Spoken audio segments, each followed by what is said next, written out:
Chapter 377. What battle soul is this? The middle-aged woman raised her head and looked at the golden beast with a trace of doubt in her eyes. But she was more shocked, because the golden beast's shadow gave her a very strong sense of oppression. Her eyes flashed as she lowered her head to look at Wolf King. Have you cultivated any battle arts? Wolf King was about to say no. But the middle-aged woman said again, Tell me the truth or I don't know how to arrange it. Wolf King thought for a while and said truthfully, I have cultivated a superior slaughter battle art. The middle-aged woman nodded and said, I see. Next. Fat Lord first. Fatso took a step forward and laughed. Boss, haven't you always wanted to know Fat Lord's battle soul? Roar. Before he finished speaking, his whole body emitted a black light, accompanied by a loud dragon roar.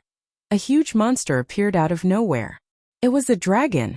It was hundreds of meters long and its body was covered with palm-sized scales. Its entire body was as black as ink, and the dragon's aura shook in all directions. Black Dragon. Qin Feiyang's eyes trembled. This damn fatso had indeed activated his dragon soul. And it was an extremely rare black dragon soul.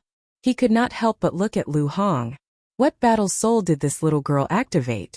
Seeing Qin Feiyang looking at her, Lu Hong said with disappointment, I haven't broken through to the 1-star Battle King level, so I can't summon my battle soul. Qin Feiyang frowned. The middle-aged woman was stunned and looked at Lu Hong. You haven't broken through to the Battle King level. How can you have a battle soul? Madam, you don't know. She had already broken through to the Battle King level, but she was harmed by a villain and took the spiritual disaster pill, causing her cultivation to be crippled. Qin Feiyang sighed. I see. But you don't have to worry. Even if her cultivation is crippled, her battle soul is still there. Once her cultivation recovers, she will naturally be able to summon it. The middle-aged woman comforted her and asked, What battle soul did you activate? White Dragon. Lu Hong said. Another dragon soul? The middle-aged woman was dumbfounded. Isn't this too outrageous? 2 dragon souls actually appeared at once? Qin Feiyang was also shocked. Fatso was a black dragon soul. Lu Hong was the white dragon soul. He had a purple gold dragon soul. In other words, there were 3 dragon souls in this small team. As long as he grew up, he wouldn't have to worry about not getting his revenge. However, Qin Feiyang knew that this was all thanks to the first-generation emperor statue. Otherwise, it would have been impossible for Fatso and Luo Yunyang to activate their dragon souls. He might be able to activate other dragon souls. After all, the power of the emperor's bloodline flowed in his body. However, it was impossible for him to activate the purple gold dragon soul. Therefore, he was very grateful to the first emperor. Qin Feiyang, what fighting soul have you awakened? The middle-aged woman turned her eyes and looked at Qin Feiyang suspiciously. Fatso chuckled and said, Boss's fighting soul is awesome. Did I ask you? Qin Feiyang glared at him. The 9-leaf fire lotus and the crimson battle sword appeared one after another. However, he did not summon the purple gold dragon soul. He did not know if the Forgotten Land was within the Great Qin Empire's borders. Hence, he did not dare to summon the purple gold dragon soul. Even so, the middle-aged woman was still shocked. He had 2 fighting souls. This young fellow was a genius. What about you? The middle-aged woman looked at the pangolin again. The pangolin suddenly became awkward. He smiled sheepishly and said, I don't have a fighting soul. Just give me any battle technique. You don't have one? Qin Feiyang and the others were stunned. Isn't this fellow usually arrogant? Why doesn't he have a fighting soul? The middle-aged woman was stunned as well. She shook her head and said, If you don't have a fighting soul, it means you're not worth nurturing.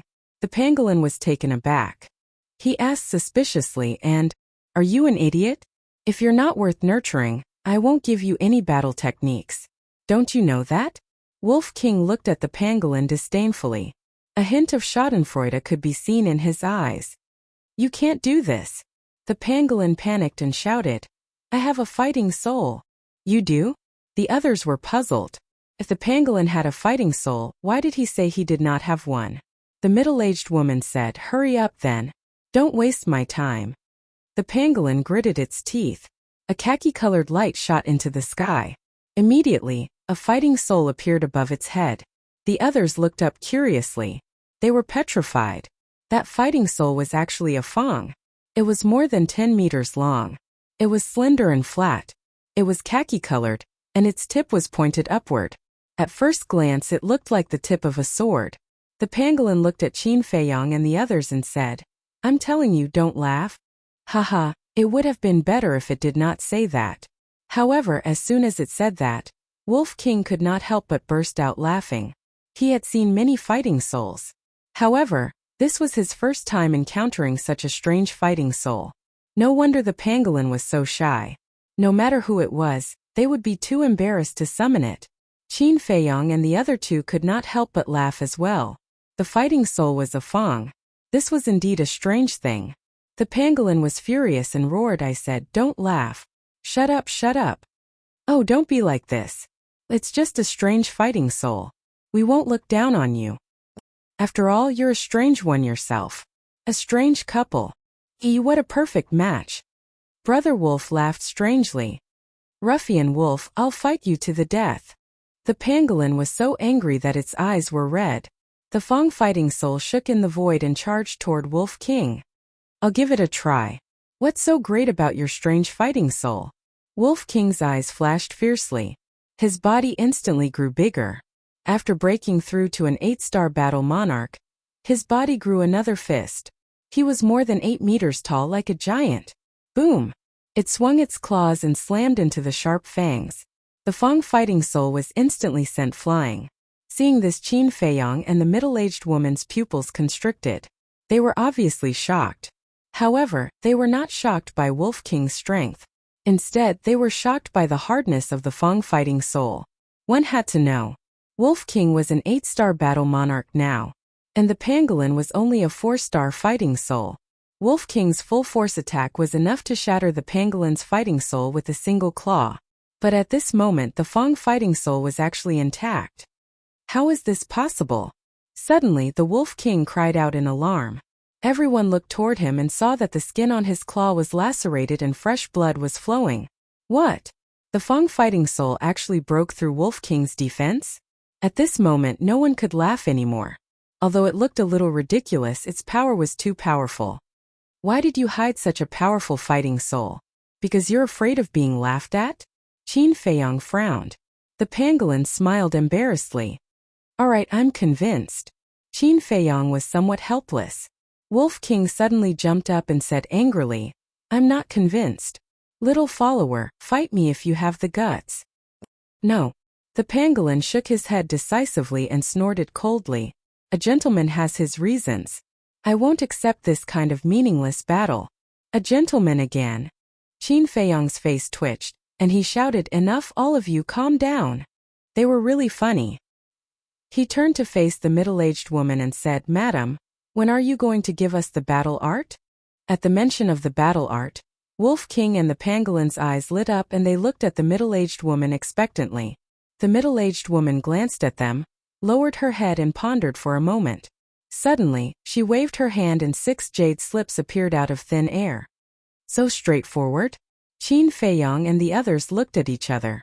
They thought that this woman would give them some conditions or give them some difficult problems. Unexpectedly, she took them out without hesitation. "This is for you." The middle-aged woman waved her hand and a jade slip flew towards Wolf King and floated above his body. Wolf King immediately immersed his mind into the jade slip and said in surprise, "Perfect auxiliary battle art."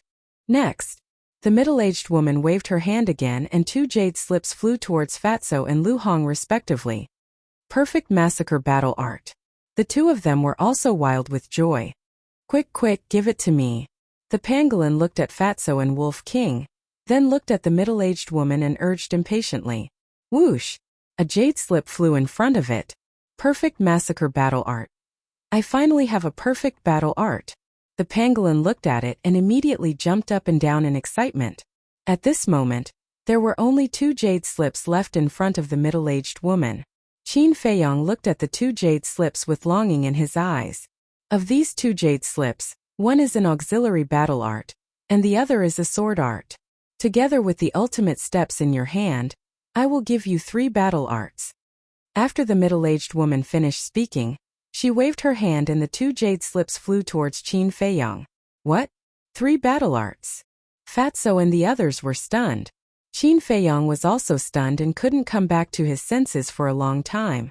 The middle-aged woman's lips curled into a playful smile and said, "What?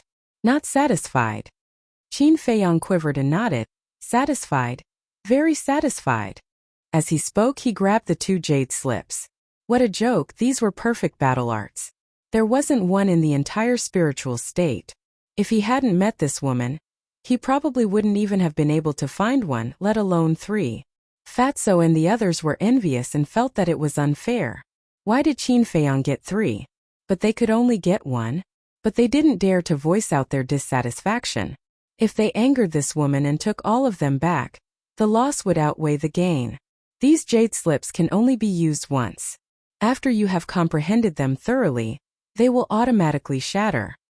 But before you comprehend them, Qin Feiyang, you have to refine some battle chi pills for me first. They must have 2 elixir patterns. The middle-aged woman said. Qin Feiyang was about to check the jade slips, but when he heard this, he couldn't help but frown. Why? Can't you do it? The middle-aged woman raised her eyebrows.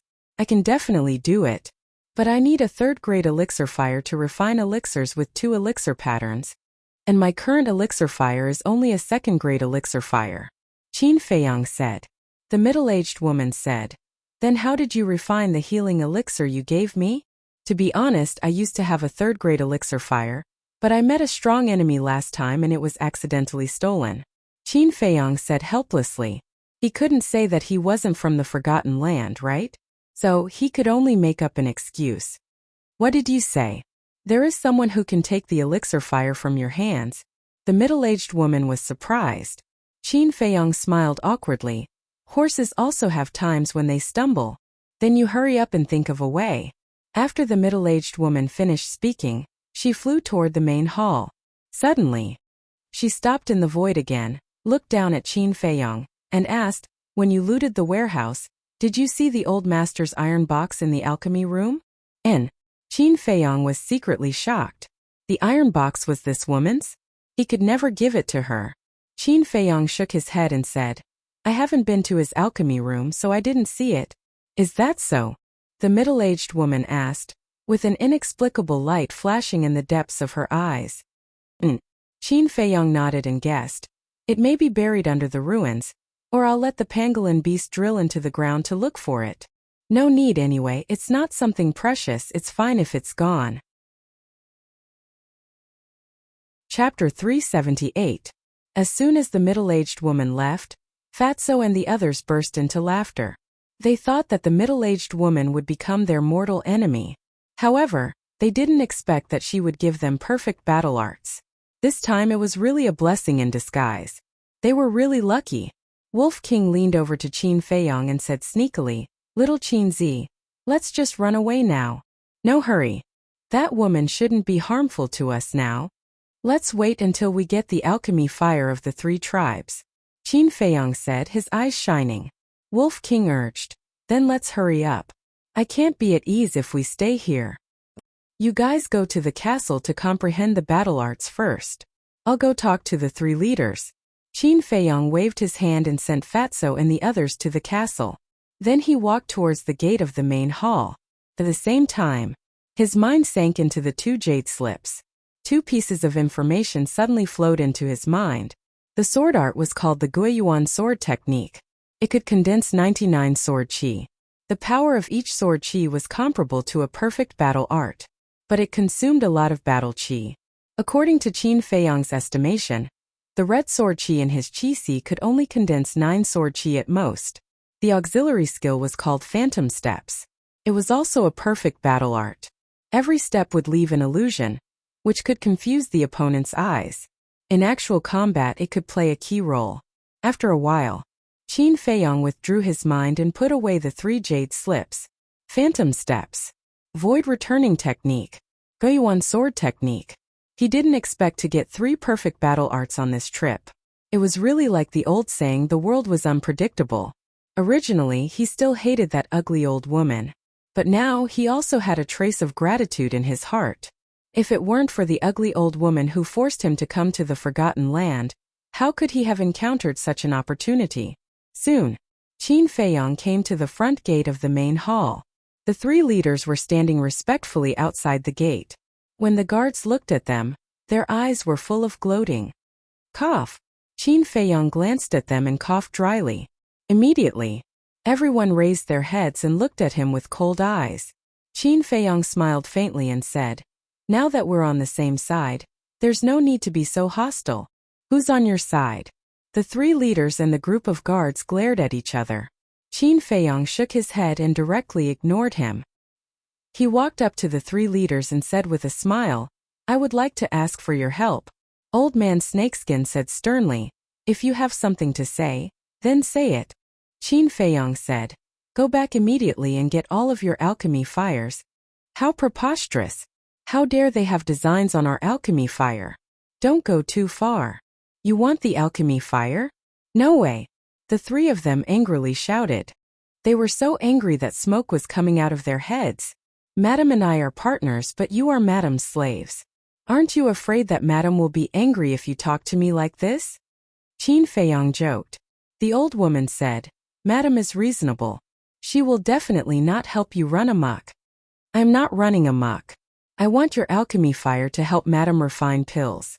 If you don't give it to me, I can only go find Madam." Qin Feiyong laughed. "I don't believe it," the old woman said angrily. "From today onwards, Qin Feiyong is your young master. His words are equivalent to my words. Whoever dares to disobey will be killed without mercy." At this moment, the middle-aged woman's voice came from the second floor. "What? Young master?" The group of guards opened their eyes wide in anger and disbelief. Not long ago, Qin Feiyong was still Madam's enemy. However, in the blink of an eye, he had become their young master? The three leaders' faces became even uglier. They, the three-star war emperor, had been reduced to slaves. But this Qin Feiyong, who was just a battle king, was actually so valued by Madam? What was so good about this kid? Wasn't he just talented and knew how to refine pills? Besides these, what else did he have? "Master, I won't accept it," the old woman shouted. "If you don't accept it, then die." The middle-aged woman's cold voice came out. At this moment, the old woman's body cracked open and blood splattered everywhere, as if it was about to explode. "Ah!" The old woman screamed and hurriedly knelt on the ground and begged, "Master, please spare my life. I was wrong. I won't dare to object anymore. Remember what you said today. If there is a next time, you will be killed without mercy," the middle-aged woman said with a bone-piercing murderous intent. After the words, the bloody wounds on the old woman's body stopped as well. "Thank you, master, for not killing me." After the old woman thanked him, she quickly swallowed a healing pill. Then, she turned around and looked at Qin Feiyong. She knelt in front of Qin Feiyong and bowed, "Greetings, young master." "Greetings, young master." The burly man, Old Man Snakeskin, and the group of guards all knelt on the ground. "Young master?" Qin Feiyong was stunned.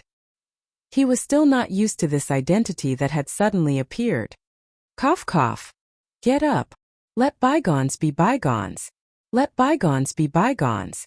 Everyone will help and support each other in the future." Qin Feiyong smiled. Yes, everyone bowed in response, then got up and stood respectfully to the side. Qin Feiyong said, "Three chiefs, I'll have to trouble you to make a trip. Go and come back quickly." "Yes. We'll go get the alchemy fire right away." How would the three dare to have any objections? They hurriedly rushed into the sky and turned into a stream of light, breaking through the sky like lightning. Qin Feiyong looked calm on the surface, but he was quite nervous in his heart. If the alchemy fires of the three tribes were all first-grade alchemy fires, then it would be meaningless. Don't let me be happy for nothing. Amidst the endless anticipation, the three leaders finally returned an hour later. Whoosh! The three of them landed in front of Qin Feiyong and offered the alchemy fire with both hands, saying respectfully, "Please accept it, young master." There was a battle chi barrier around the three alchemy fires, so they couldn't feel the slightest heat. "Open the barrier." Qin Feiyong's eyes lit up. Yes, the three of them moved their minds, and the barrier instantly collapsed. A wave of scorching heat instantly surged out in all directions like a torrential flood. However, although it was hot, it was still bearable. Qin Feiyong waved his hand, sweeping up the 3 alchemy fires and entering the ancient castle. Fatso and the others were focused on comprehending the battle arts. Only Lu Hong wasn't, because she hadn't reached the Battle King level yet. So she couldn't comprehend it. I didn't expect that woman to make you the young master. If you stay here, your future will be limitless. Lu Hong stood up and teased. I think so too. Qin Feiyong smiled. Did you notice that that woman is exactly the same as you used to be? Lu Hong said. Did I? Qin Feiyong was stunned. Yes. Look, back in the county of Yan, perfect battle arts were priceless, but you casually threw out several of them. Now, that woman also casually waved several perfect battle arts. So I guess that her status is probably not lower than yours. Lu Hong said. Now that you mention it, I do feel a little similar to her. Qin Feiyong smiled, cut his wrist, and began to drip blood to recognize him as the master. With the experience of the Nether Devil Flame recognizing him as its master, he knew what to do. Soon, the recognition was successful. The information of the 3 alchemy fires also flowed into his mind. How is it? Lu Hong asked. There's only 1 second-grade alchemy fire. He waved his hand, and the second-grade alchemy fire flew toward the Nether Devil Flame. The Nether Devil Flame also awakened on its own and began to devour the alchemy fire. The remaining 2 alchemy fires were undoubtedly first-grade alchemy fires. Lu Hong frowned. Where are we going to find alchemy fires now? You focus on your cultivation, I'll think of a way. After Qin Feiyong finished speaking, he casually threw the 2 first-grade alchemy fires aside and left the ancient castle, appearing in front of the 3 chiefs.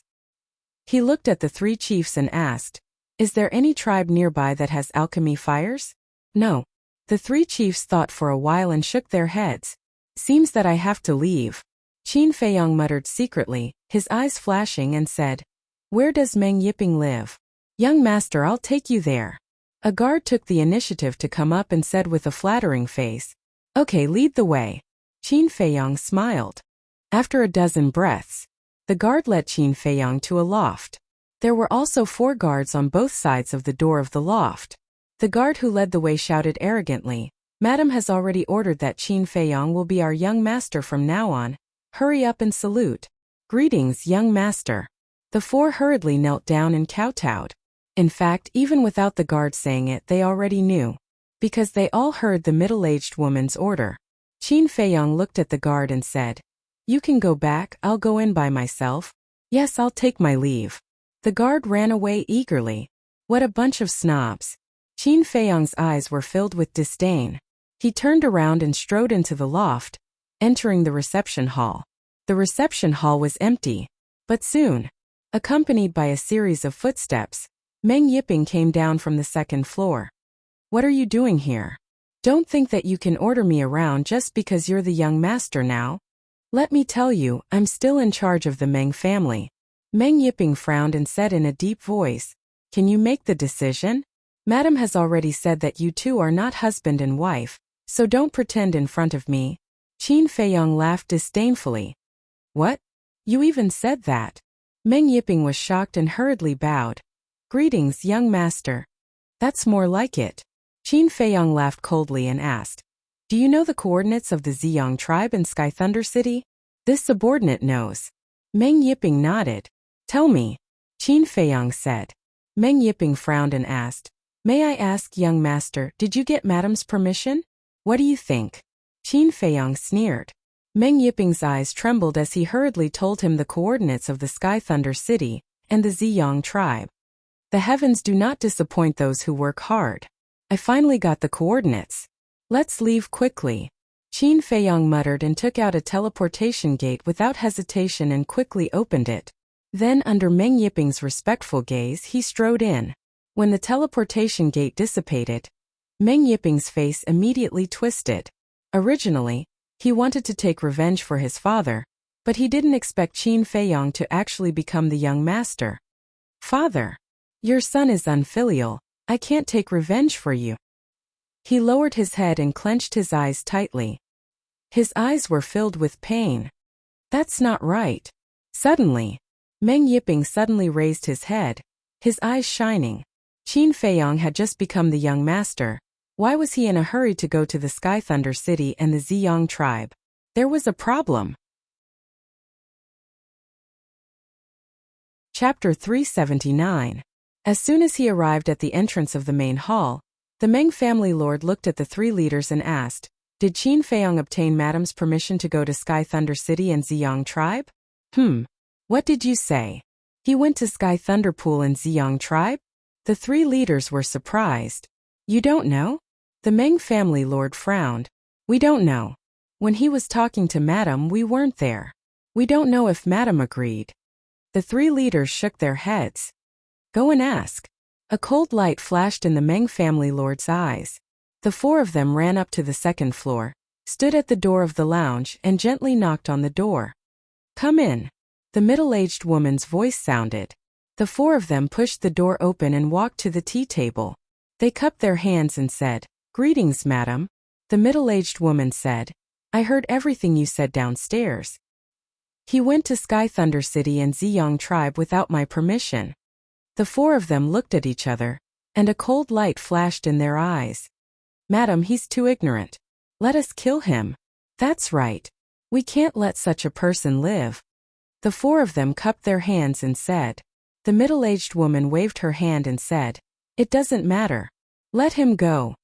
The four of them were stunned. A free-range person is more malleable. The middle-aged woman said with a meaningful smile. What do you mean? The four of them were puzzled. Don't worry about it. He can't run away. As long as I want to, I can find him at any time. By the way, I'll warn you. Don't touch him again. Otherwise, I won't let you off easily. Do you understand? The middle-aged woman glanced at the four of them. Her cold eyes carried a great pressure. We understand. The four of them said respectfully. You may leave. The middle-aged woman waved her hand and said, We'll take our leave. The four of them bowed and left. You want to run away after getting the battle arts? Is there such a good thing? Grow up quickly. When you can really help me, I'll look for you. The middle-aged woman looked out of the window and muttered to herself. Her eyes flashed with a strange light. Heavy snow swirled in the air, and the cold wind was bone-chilling. Qin Feiyong appeared out of thin air on a glacier where ferocious beasts roamed. Where is this? He looked around suspiciously. Roar! When the two ferocious beasts nearby saw him, they bared their sharp fangs and pounced towards him. Qin Feiyong looked over. The strength of the two ferocious beasts was not ordinary. One of them was a 4-star battle king. The other was a 5-star battle king. Whoosh! He didn't pay any attention to it, and used the wind riding steps to rush towards an ice mountain. When the two ferocious beasts saw his speed, their eyes widened and they immediately turned to flee. The ice mountain was several hundred meters in front of them, and it was several hundred meters tall. A moment later, Qin Feiyong climbed to the top of the ice mountain and looked around. To the west, north, and south there were endless glaciers. In the east, at the end of the glacier, there was an ancient city. However, because it was too far away, he couldn't see it clearly. After pondering for a moment, Qin Feiyong's eyes flashed slightly and he entered the ancient castle. He would think about it after he comprehended the 3 battle arts. 2 days later, Wolf King and Fatso opened their eyes one after another. The jade scroll in front of them also shattered with a crack. Wolf King said in surprise, You've comprehended it too? Nonsense, don't you know who Fat Lord is? Fatso smiled proudly and asked curiously, Brother Wolf, what's the name of your battle art? Wolf King said, Void Escape Steps. What about you? Void Escape Steps? What an old-fashioned name. Fatso's face was full of disdain. He rolled his eyes and said, Fat Lord's battle art is called Black Dragon Technique. How is it? Domineering, right? TSK. Wolf King's eyes were full of disdain. You're jealous. Fatso chuckled and said, Shall we go out for a walk? Brother also had the same idea. Wolf King nodded. At this moment, Qin Feiyong also opened his eyes, and the jade scroll in his hand shattered. Void Returning Art. Successfully comprehended. He looked at Fatso and Wolf King and said, You can go out, but you can't act recklessly. Wolf King laughed. Don't worry, we're just going out to practice our battle arts. Qin Feiyong really wanted to say, with the two of you, who would be at ease? But now he didn't have the time to talk nonsense with them. With a wave of his hand, he sent Fatso and Wolf King out and continued to comprehend the Guan sword art. A perfect battle art was not something that a low-grade battle art could compare to. Back then, Qin Feiyong had only comprehended the Imperial Wind Steps and the Cold Wind Palm for less than an hour. And now the perfect battle art took an entire 2 days. If he hadn't opened the 3rd level of the Gate of Potential, no matter how talented he was, it would have taken him 2 to 3 years. 4 days later, when he opened his eyes again, he had already thoroughly comprehended the Guan sword art and the Phantom Step. Sensing the movement, the pangolin beast opened its eyes and looked at Qin Feiyong in surprise, asking, "It's all done. What do you think?" Qin Feiyong stood up and laughed. "It's only been 6 days, can you guys not be so abnormal?" The pangolin beast wailed. Qin Feiyong had thoroughly comprehended all 3 battle arts. And it only had 1 battle art, but until now, it had yet to enter the threshold. Now it even had the heart to hit the wall. Staying together with this group of perverts was simply suffering. It might as well not comprehend it. Wait until it cultivated to the 9-star battle king, and opened the Gate of Potential. Qin Feiyong shook his head and laughed. With a thought he appeared on the ice peak. Glancing around, there was no sign of Wolf King and Fatso. For full days passed. He didn't know where these 2 guys went to fool around. He jumped down, landed on the glacier, and began to look for berserk beasts to practice his battle arts. Another 3 days passed. He was almost proficient in the 3 battle arts, but Wolf King and Fatso hadn't returned yet. What are they doing? Qin Feiyong finished off a berserk beast and stood at a commanding height, scanning all directions. They really don't let me be at ease. Let's go to the city over there first. Muttering to himself, Qin Feiyong used the Imperial Wind Steps and sped towards the city in the east. Suddenly, a wolf howl faintly came from the west. Qin Feiyong raised his eyebrows, suddenly braked, turned back and rushed towards the west. The sound was too soft so he couldn't judge whether it was Wolf King or not. But just in case, he still planned to take a look. More than 10 breaths later, the wolf howl sounded again. This time he heard it clearly. It was indeed Wolf King. After all, after being together for so long, he could still recognize Wolf King's howl. Sure enough, he went to cause trouble again. He was quite angry. His footsteps paused slightly, then he used the Phantom Steps and quickly left, leaving behind afterimages. In the distance there was an ice valley. But at this moment the ice valley was in ruins, and the ground was full of traces of battle. And in the center of the ice valley, Wolf King and Fatso were back to back, their bodies dripping with blood as they coldly glanced around. There were 4 middle-aged men surrounding them, blocking all their escape routes. The 4 of them were all murderous. One of them said in a deep voice, "Hand over the alchemy fire immediately, and we will spare your lives. Since you've entered our pockets, don't expect us to spit it out." Wolf King disdained. "That's right, if you dare to kill us, Fat Lord will crush the Chenkuan bag, making the alchemy fire and the bag disappear together." Fatso sneered. The 4 of their faces immediately darkened. Fatso rolled his eyes and said with a sneaky smile, "Why don't we make a deal?" "What deal?" The 4 of them frowned. Fatso said, "We'll give you some gold coins to buy your alchemy fire." "Can alchemy fire be bought with gold coins? How dare you trick us? Even if you crush the Chenkuan bag, we'll kill you." The 4 of them were furious, and at the same time, they charged towards Wolf King and Fatso. "Look, what's that?" Fatso pointed to the sky and roared. The 4 of them instinctively stopped and looked up. Fatso sent a sound transmission. "Brother Wolf, run!" Wolf King waved his claws and his battle chi surged, sweeping up Fatso. Then, he used the void step and slipped out of the encirclement, rushing towards the exit of the ice valley. Despicable bastard, we were tricked by them again. The 4 of them were so angry that they flew into the air and chased after them. They were all combat emperors. Their speed was much faster than Wolf King's, and they soon closed the distance. Fatso said in horror, "Brother Wolf, what should we do?" "Don't panic, little Chinzi must have heard my howl and should be on the way. Let's hold on a little longer," Wolf King said in a low voice. Fatso hurriedly said, What if the boss didn't hear us? Wolf King said helplessly. Then we can only pray for our own good. At this point, it was useless to return the alchemy fire to the four of them. Let's see where you can run to. The four of them shouted and stood in front of the man and the wolf. Fatso pointed behind them and shouted, "Look! There's someone behind you! Damn Fatso, do you think we're stupid? Do you think we'll fall for your trick again?" The four of them sneered. One of them stretched out his arm and pointed in the air. Two streams of battle chi with shocking killing intent shot towards the man and the wolf. But this time there really was someone. A white figure flashed into the valley like a stream of light. It was Qin Feiyang. Wolf King and Fatso looked at each other and hurriedly lay on the ground to avoid the two streams of battle chi. Boom! Not far behind them, a broken ice mountain was instantly razed to the ground. The fatty couldn't help but feel a lingering fear. He signaled Qin Feiyang with his eyes. Then he looked at the four people and begged, "Sirs, please don't kill us. We know we're wrong."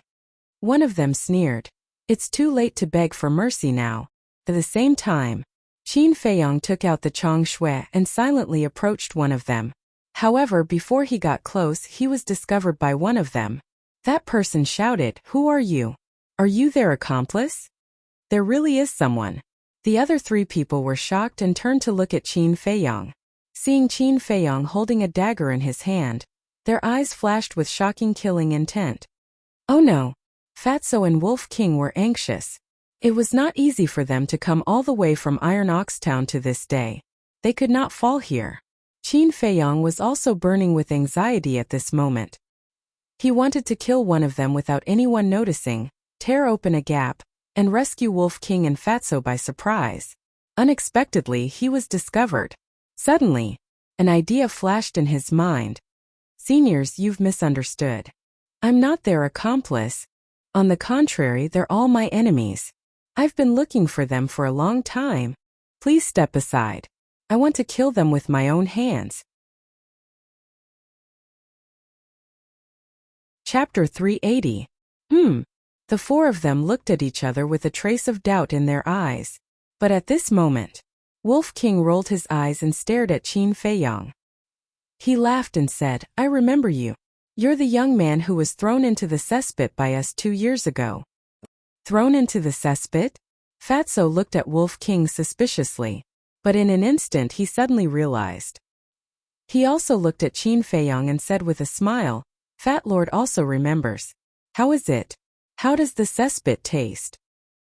Hearing this, the four of them looked at each other and looked at Qin Feiyang with pity. "I'm going to kill you."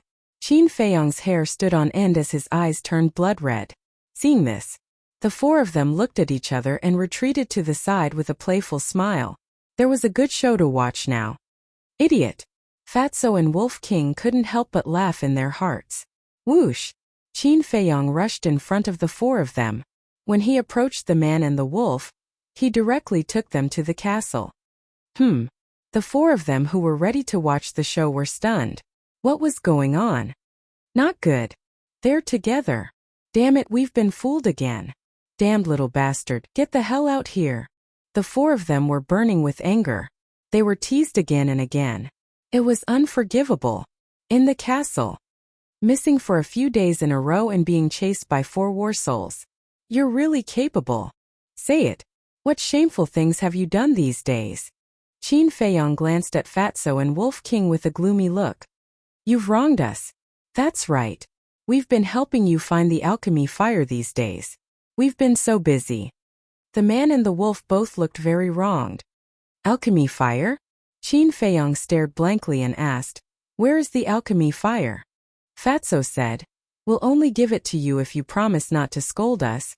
You're still bargaining? Qin Feiyang secretly snorted and nodded. Fine, I won't scold you. The man and the wolf looked at each other and smiled. Fatso took out an iron box the size of a palm. Next, Fatso opened the iron box, and a cluster of flames entered Qin Feiyang's sight. Wolf King grinned and said, "We've asked around. This alchemy fire is of the 2nd grade. Does it have an owner?" Qin Feiyang frowned. If there was no temperature, it meant that the alchemic fire had not awakened, which meant that it had an owner. Yes, The owner of the Pillfire is a 1-star battle king. We have no choice but to erase the blood contract inside. Fatso said. Qin Feiyong asked, is it one of the 4 people outside? That's right. Fatso nodded. Qin Feiyong grabbed the alchemy fire and said, tell me, how did you find this alchemy fire? A man and a wolf immediately began to talk excitedly, their saliva flying everywhere. Turned out that, after they left the castle that day, they searched the glacier while honing their battle arts. They wanted to see if they could find any precious medicinal herbs. But inadvertently, they broke into the territory of a tribe. It was called the Sioux tribe. The 4 people outside were from the Sioux tribe. Originally, Fatso and Wolf King did not want to cause trouble, because they were afraid that Qin Feiyong would flip out. However, a few young people from the tribe stopped them and insisted that they hand over their Qiankuan bags. Was Wolf King someone to be trifled with? Of course not. Even if an immortal came down, it would not be afraid. In a fit of anger, it directly killed those people. However, before killing them, it was forced by Fatso to know that there was a 2nd-grade alchemy fire in the tribe. After killing those people, Wolf King turned into the size of a palm, sneaked into the Sioux tribe, and stole the alchemy fire. However, not long after leaving the tribe, the people of the Sioux tribe found that the alchemy fire was stolen. So they tracked it all the way to this ice valley. How about it? We're amazing. As long as we erase the blood contract and let the nether devil flame devour it, it will transform into a 3rd-grade alchemy fire. The Wolf King chuckled. Boss, you have to give us a reward. Fatso asked for a reward. Dong dong. Qin Feiyong's face darkened, and he directly gave a reward. Do you know how to write the word death? If anything happens, I'm afraid I won't even be able to find your bodies. Next time you do these things, can you inform me first? Qin Feiyong said angrily. Didn't you say you won't scold us? A man and a wolf muttered in dissatisfaction. Seeing this, Qin Feiyong was both angry and amused. It really didn't stop at all. Fortunately, nothing happened, otherwise he wouldn't know how to face it. All right, don't look like a little wife who has been wronged. Tell me, what else do you want to know? Qin Feiyong sighed helplessly. Humph, we have been wronged. Wolf King snorted coldly. Seeing Qin Feiyong's face darken again, it hurriedly smiled embarrassedly. The city in the east is indeed the Sky Thunder City. Fatso continued. We also inquired about the flame of heavenly thunder. Qin Feiyong's eyes lit up and asked, any clues? Fatso said, more than clues, we already know where the flame of heavenly thunder is. Where? Qin Feiyong said. Fatso said, the flame of heavenly thunder is in Sky Thunder City. Sky Thunder City? Qin Feiyong's eyes flickered. He really hoped to get the flame of heavenly thunder as soon as possible. In this way, he could start refining the 9-chew yellow dragon pill. We don't know the details for the time being. We have to go to Sky Thunder City to inquire again. Fatso said again. Qin Feiyong nodded, listening carefully to the movements outside. Wolf King suddenly said, do you think that woman will come to kill us? Who knows? Fatso shrugged his shoulders. Although he looked relaxed, he was actually very worried. Qin Feiyong said, that woman probably won't come. What do you mean? Wolf King and Fatso looked at him doubtfully.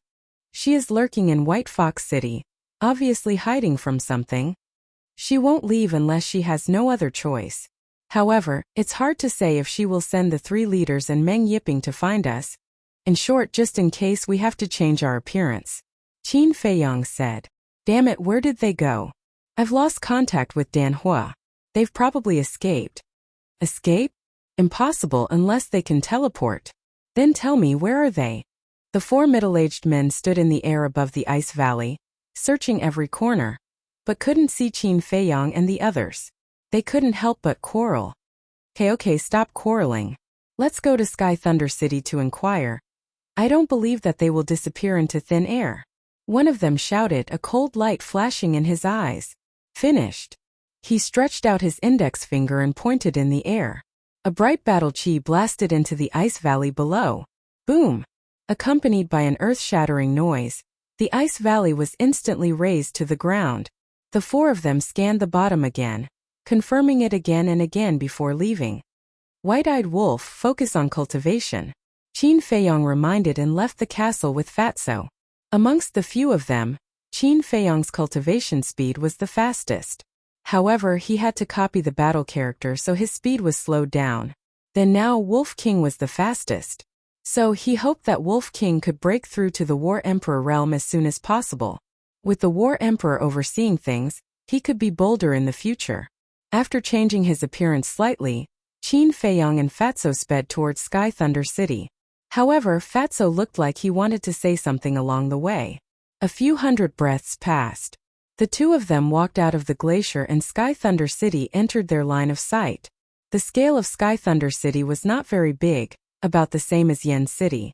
However, there was not a single bit of snow on the city walls, including the buildings in the city. This was a bit strange. One had to know that it was snowing heavily. Even if someone cleaned it, it would not be so clean. And looking from afar in the center of the city, there was an ancient tower that was hundreds of feet tall. It was like a towering mountain, emitting a grand and ancient aura. Let's go. Qin Feiyang glanced at the ancient tower, retracted his gaze, called out to Fatso, and walked towards the city gate. Fatso frowned, gritted his teeth and said, "Boss, I have something to discuss with you." "What?" Qin Feiyang stopped and turned to look at him in confusion. Fatso said, "Might as well not go this time, Fat Lord." "What's wrong?" Qin Feiyang was even more puzzled and asked, "Are you afraid?" What a joke, Fat Lord would be afraid. To be honest, Fat Lord actually wants to go into seclusion. "Look, you are now a 7-star war king, Brother Wolf is an 8-star war king, and I am only a 5-star war king. The gap is too big. Your talent is also better than Fat Lord's. If you don't work hard, the gap between you and Fat Lord will be even bigger. And today, if you didn't come in time, Fat Lord and Brother Wolf would have been in deep trouble. Fat Lord is now deeply aware that our strength is far from enough." Fatso sighed. Ah, Qin Feiyang was extremely surprised. This guy also knows how to be anxious? This is a good thing. I'm just afraid that the few of you will only know how to laze around all day and not cultivate. Alright, don't worry and go cultivate. I will think of a way to deal with the heavenly thunder fire. Qin Feiyang smiled. Fatso chuckled and said, "Thank you, boss. If you are too busy, just call Fat Lord." Qin Feiyang nodded, waved his hand, and sent Fatso to the ancient castle. Then with a smile, he walked towards the city gate. Back in the county of Yen, whether it was himself, Fatso, or Lu Hong, they were all still underage teenagers. Wolf King was also a child at that time. At that time, Fatso, Lu Hong, and Wolf King didn't know what responsibility was at all.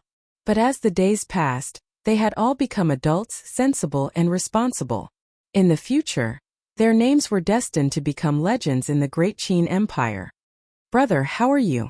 The city gate was close, but suddenly, someone patted Qin Feiyang's shoulder from behind. Qin Feiyang collected his thoughts and turned his head to look. He saw a 17 or 18-year-old youth with tiger skin looking at him with a smile.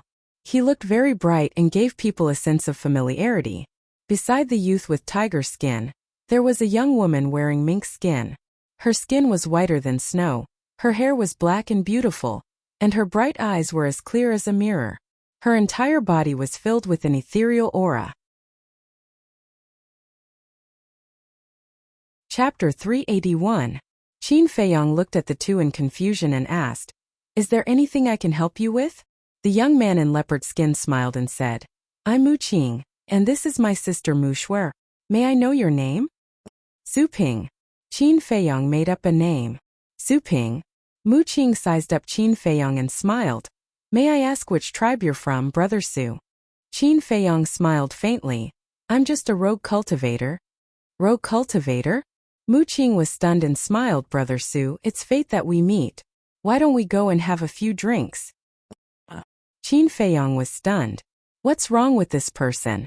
Qin Feiyang said, "Thank you, Brother Mu, but I still have something to do. Let's meet again another day."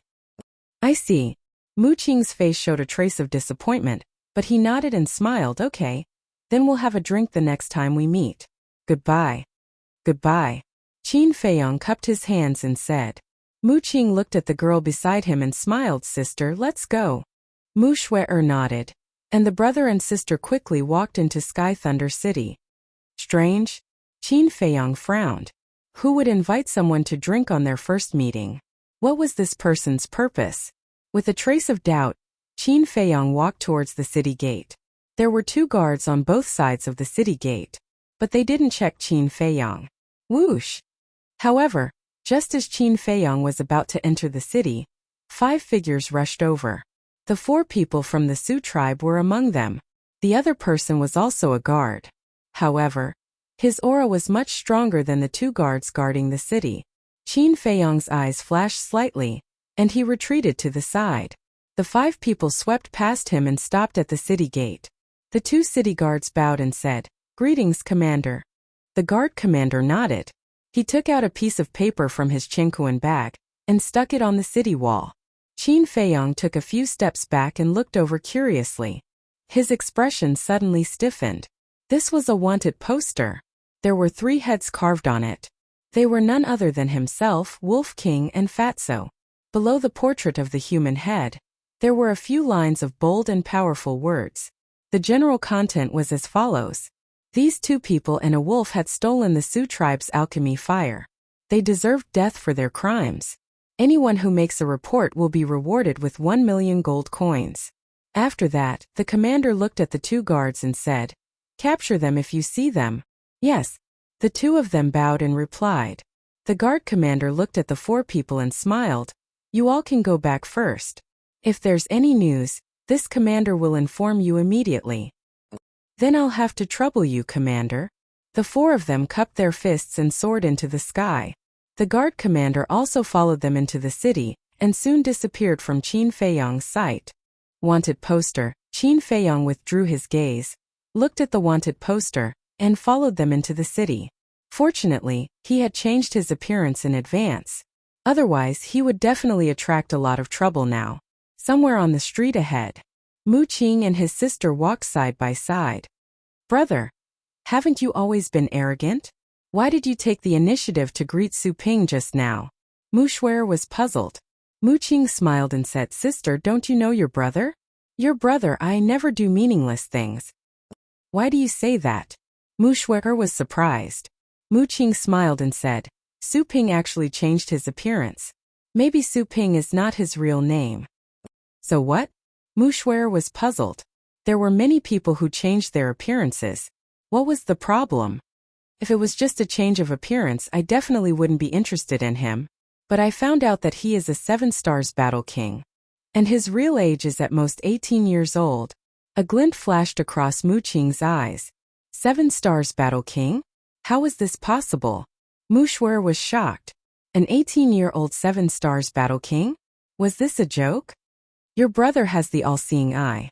I can see through all illusions, including a person's true appearance and cultivation. I can't be wrong. I know the geniuses of all the major tribes like the back of my hand. An 18-year-old 7 stars battle king. I've never heard of such a monster. This person's identity is worthy of being investigated. Mu Qing chuckled. Brother, I don't object if you want to investigate him, but you can't delay the proper business. Mu Shuer whispered. Don't worry. I know what I'm doing. Let's go to the Pill Pagoda to register first. Mu Qing said with a smile. There was a wisp of wisdom in her bright eyes. Back to Qin Feiyong. As soon as he entered the city, he felt that the temperature in the city was completely different from outside the city. Outside the city, there was thick snow everywhere and bone-chilling wind. But the atmosphere in the city was very warm, and he couldn't feel the slightest bit of coldness. It was as if he was in spring. The city wall separated the two worlds. And along the way, he also found something unusual.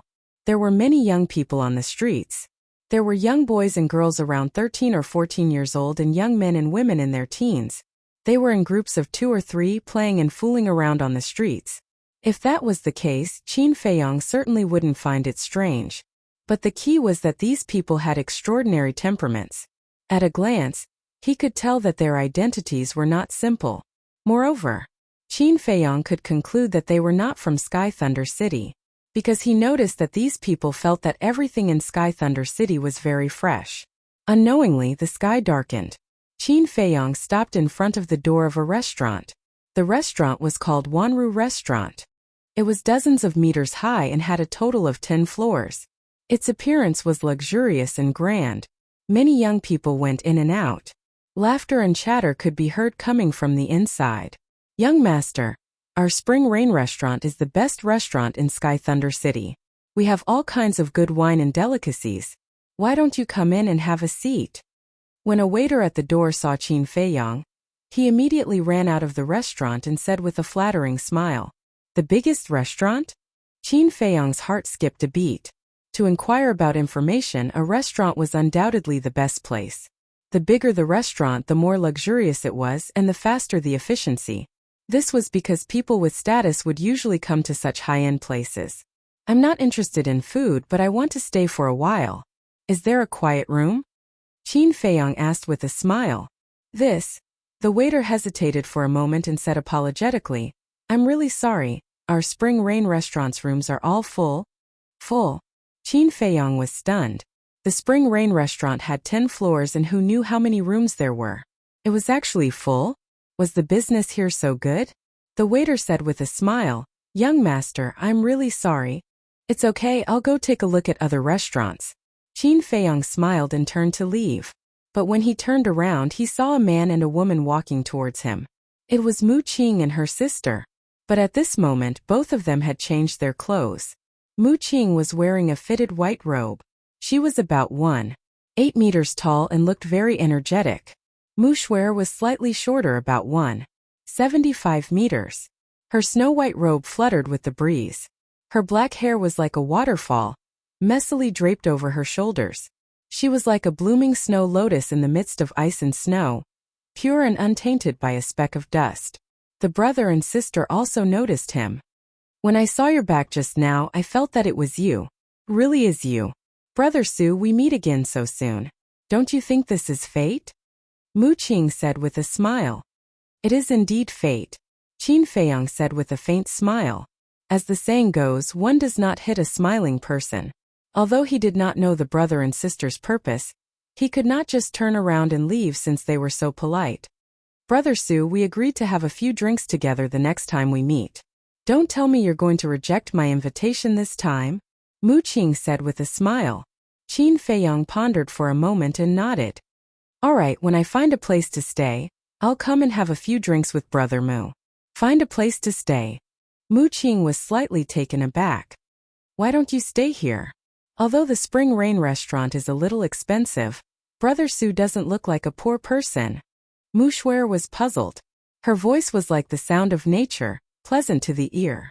Qin Feiyang said with a smile, "There are no rooms in the Spring Rain restaurant. I can only look elsewhere." "No? That's impossible. The room next to mine is still empty, isn't it?" Mu Qing said with a frown. Qin Feiyang raised his eyebrows and looked at the waiter. The brother and sister also looked at him. Mu Qing said with dissatisfaction, "What do you mean by the Spring Rain restaurant? Are you looking down on us?" No. Young masters, miss, please don't misunderstand. Our Spring Rain restaurant is indeed full. Those empty rooms have also been reserved in advance," the waiter hurriedly explained. "Brother, I think we've really misunderstood. People from all the major tribes will come for the Pil Pagoda examination. As the largest restaurant, it's normal for the Spring Rain restaurant to be full," Mu Shuer said. The waiter nodded and said, Yes. The two of you are already the last two rooms." Pil Pagoda examination? A trace of suspicion crept into Qin Feiyang's eyes. How could I forget about this? Mu Qing slapped her forehead and her eyes suddenly lit up. She turned to Qin Feiyang and said with a smile, "It's troublesome to look for them again. Why don't we just make do with it?" Qin Feiyang hesitated. Wasn't this person too enthusiastic? What was he trying to do? Mu Shuer glanced at Qin Feiyang and said angrily, "Brother, can't you be more reserved? Brother Su Ping will misunderstand if you act like this." Mu Qing said with a smile, "Your brother is upright and righteous. I'm not afraid of misunderstandings." Mu Shuer was helpless. She looked at Qin Feiyang and said with a smile, "Brother Su Ping, please don't worry. My brother has no ill intentions. Young Master Su, forgive me for being blunt, but there are too many people participating in the examination. You may not be able to find a place to stay if you go now. In a few days there will be more people. I'm afraid that by then you can only set up a tent outside the city, the waiter said. Qin Feiyong said with a smile, all right, then I'll have to trouble Brother Mu. He didn't want to have too much interaction with this pair of siblings. After all, he would leave as soon as he got the fire of heavenly thunder. Everything here had nothing to do with him. But on second thought, why not stay and see what this pair of siblings wanted to do? Brother Su, you don't have to be so polite. It's not easy to go out. It's only right to take care of each other. Mu Qing smiled and said to the waiter, prepare a table of good wine and dishes. I want to entertain Brother Su well. All right, please come in. Chapter 382. There was a small dining table in the corner. Qin Feiyong and Mu Qing sat opposite each other. Mu Qing looked up at the waiter and said with a smile, go and arrange it. Okay. The waiter responded respectfully and turned to leave quickly. Qin Feiyong glanced at the hall. There were 50 to 60 tables in the hall, but they were all crowded at the moment. Most of them were young people. Some of them were whispering to each other. Some were teasing each other and laughing. There were also some young men and women sitting together whispering sweet nothings to each other, but they didn't do anything too out of line. The people here are basically here to take part in the Pill Pagoda's assessment. Brother Su should be here too, right? Mu Qing was holding a cup of water, drinking while smiling. Qin Feiyong asked in confusion, what is the Pill Pagoda's assessment? Mu Qing suddenly spat out the water he had just drunk. Qin Feiyong was sitting opposite him, and he was sprayed all over.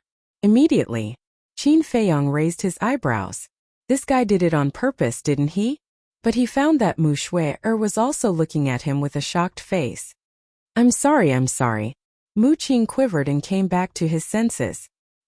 He hurriedly grabbed the towel on the table, stood up, and apologized while wiping the water stains on Qin Feiyong's body in a panic. It's okay, I'll do it myself. Qin Feiyong waved his hand and said with a smile. He grabbed the towel, wiped it a few times, and was about to wipe the water stains on his face. But before he got close, a smell of oil entered his nostrils. It was also at this moment. Mu Shui stared and hurriedly said, Brother Su, wait, that's a rag for wiping the table. It's very dirty. Rag? Qin Feiyong was slightly taken aback. He took a closer look and found that it was indeed a rag. There were obvious oil stains on it. What bad luck. Qin Feiyong was quite angry and threw away the linen cloth. At the same time, Mu Qing was also stunned and hurriedly said, Brother Su, His face was full of embarrassment. Brother, you're really too much. Don't you know how to look at it clearly before taking it? Big Brother Su, use this. Mu Shui chided Mu Qing. Then he took out a white handkerchief and handed it to Qin Feiyong. Qin Feiyong was also not polite. He directly grabbed the handkerchief and wiped the water stains on his face. On the handkerchief there was a unique fragrance of a woman. Smells good. Qin Feiyong looked down and saw a blooming snow lotus embroidered on the handkerchief. Beside it was Mu Shui's name. This handkerchief probably meant something to Mu Shui. Otherwise, he wouldn't have embroidered his name on it. Qin Feiyong handed over the handkerchief and said with a smile, I'm sorry for dirtying your handkerchief. It's all right. Mu Shui shook her head and smiled, appearing gentle and polite. Mu Qing forced a smile and said, I should be the one apologizing. Qin Feiyong said, I was wondering why Brother Mu would have such a big reaction. Mu Qing smiled bitterly and said, Brother Su, if it were anyone else, they would have such a big reaction after hearing what you said just now. Qin Feiyong frowned slightly. Seeing this, Mu Qing smiled and said, It seems that Brother Su really doesn't know about the Pill Pagoda's assessment. Then Brother Su should know about the Pill Pagoda, right? Qin Feiyong shook his head. The brother and sister were stunned again. He didn't even know about the Pill Pagoda. Wasn't this person too ignorant? This is my first time in Sky Thunder City. I've been cultivating in the mountains before, so I don't know much about the outside world. Qin Feiyong smiled faintly. The brother and sister revealed a look of realization. Mu Qing smiled and said, Brother Su, this Pill Pagoda is very famous. Qin Feiyong said, I'd like to hear the details. Mu Qing was about to speak, but at this moment, the waiter walked over with 5 or 6 side dishes and 2 pots of good wine. Please enjoy. After putting down the dishes, the waiter turned and left.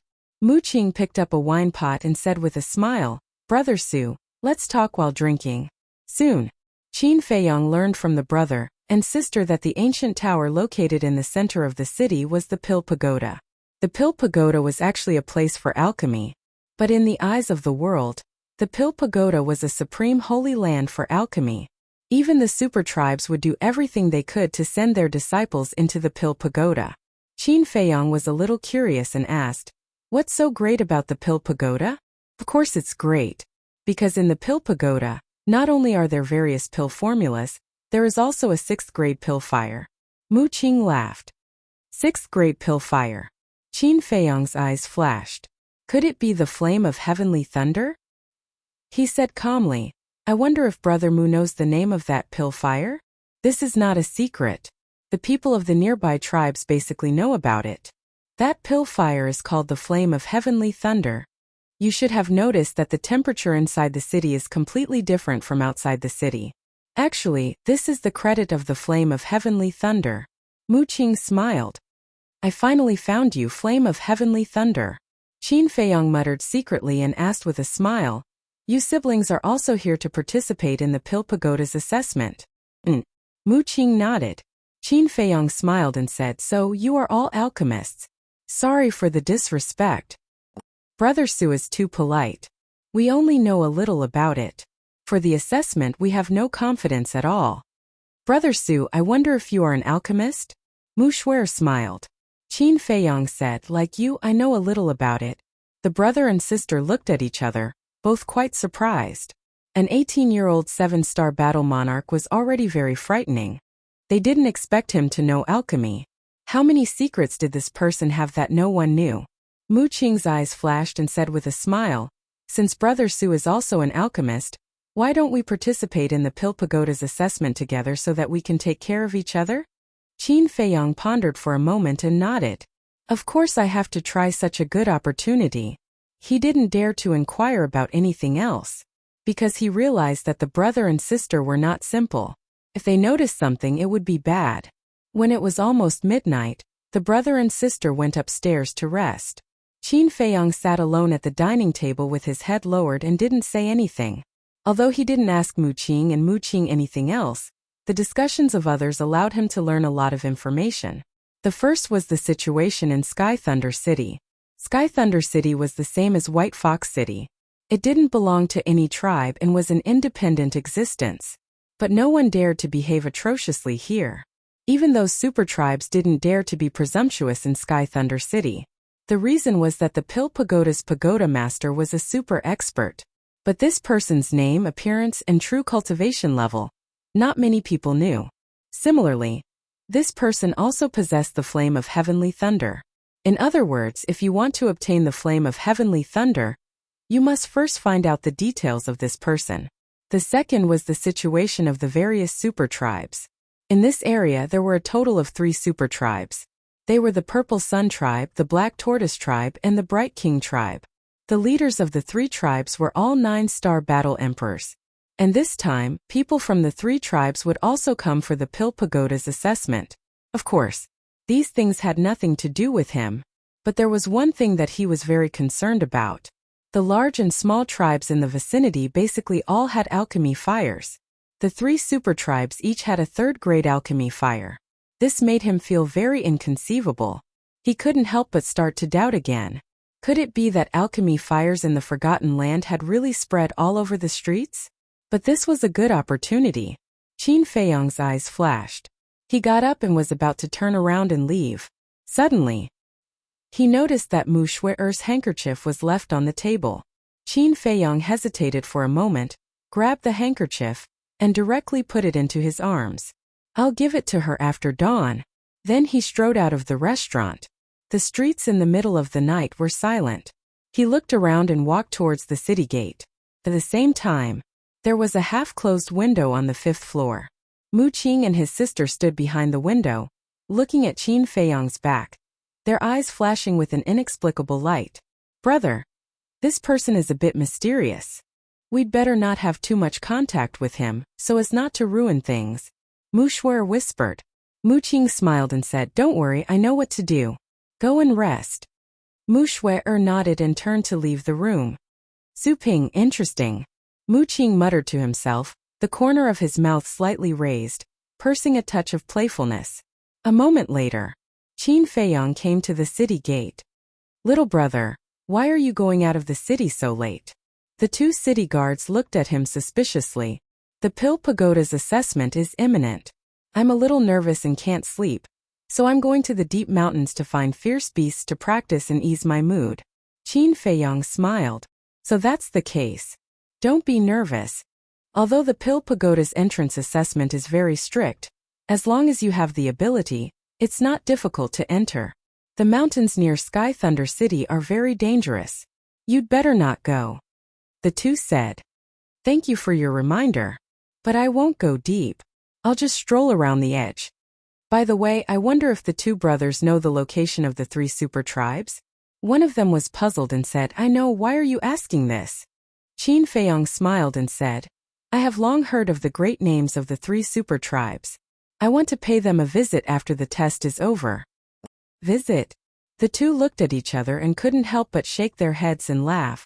Not just anyone can go to the 3 super tribes.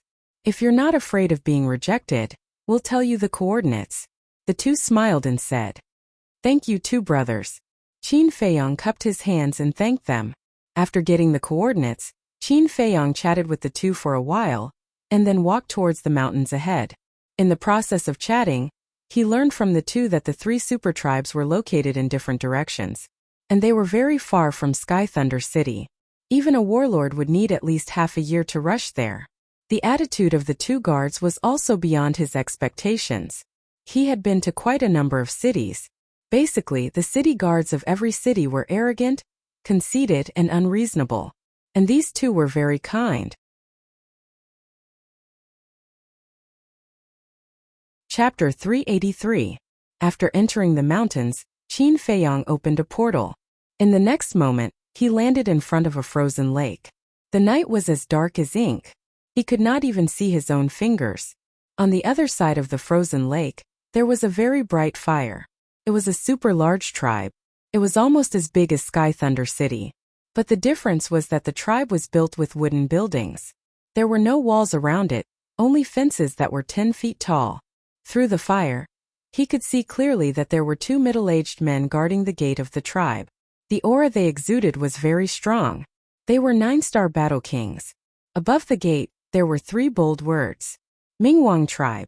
Qin Feiyang looked at the Mingwang tribe, his eyes flickering. He came here for the 3rd-grade alchemy fire of the Mingwang tribe.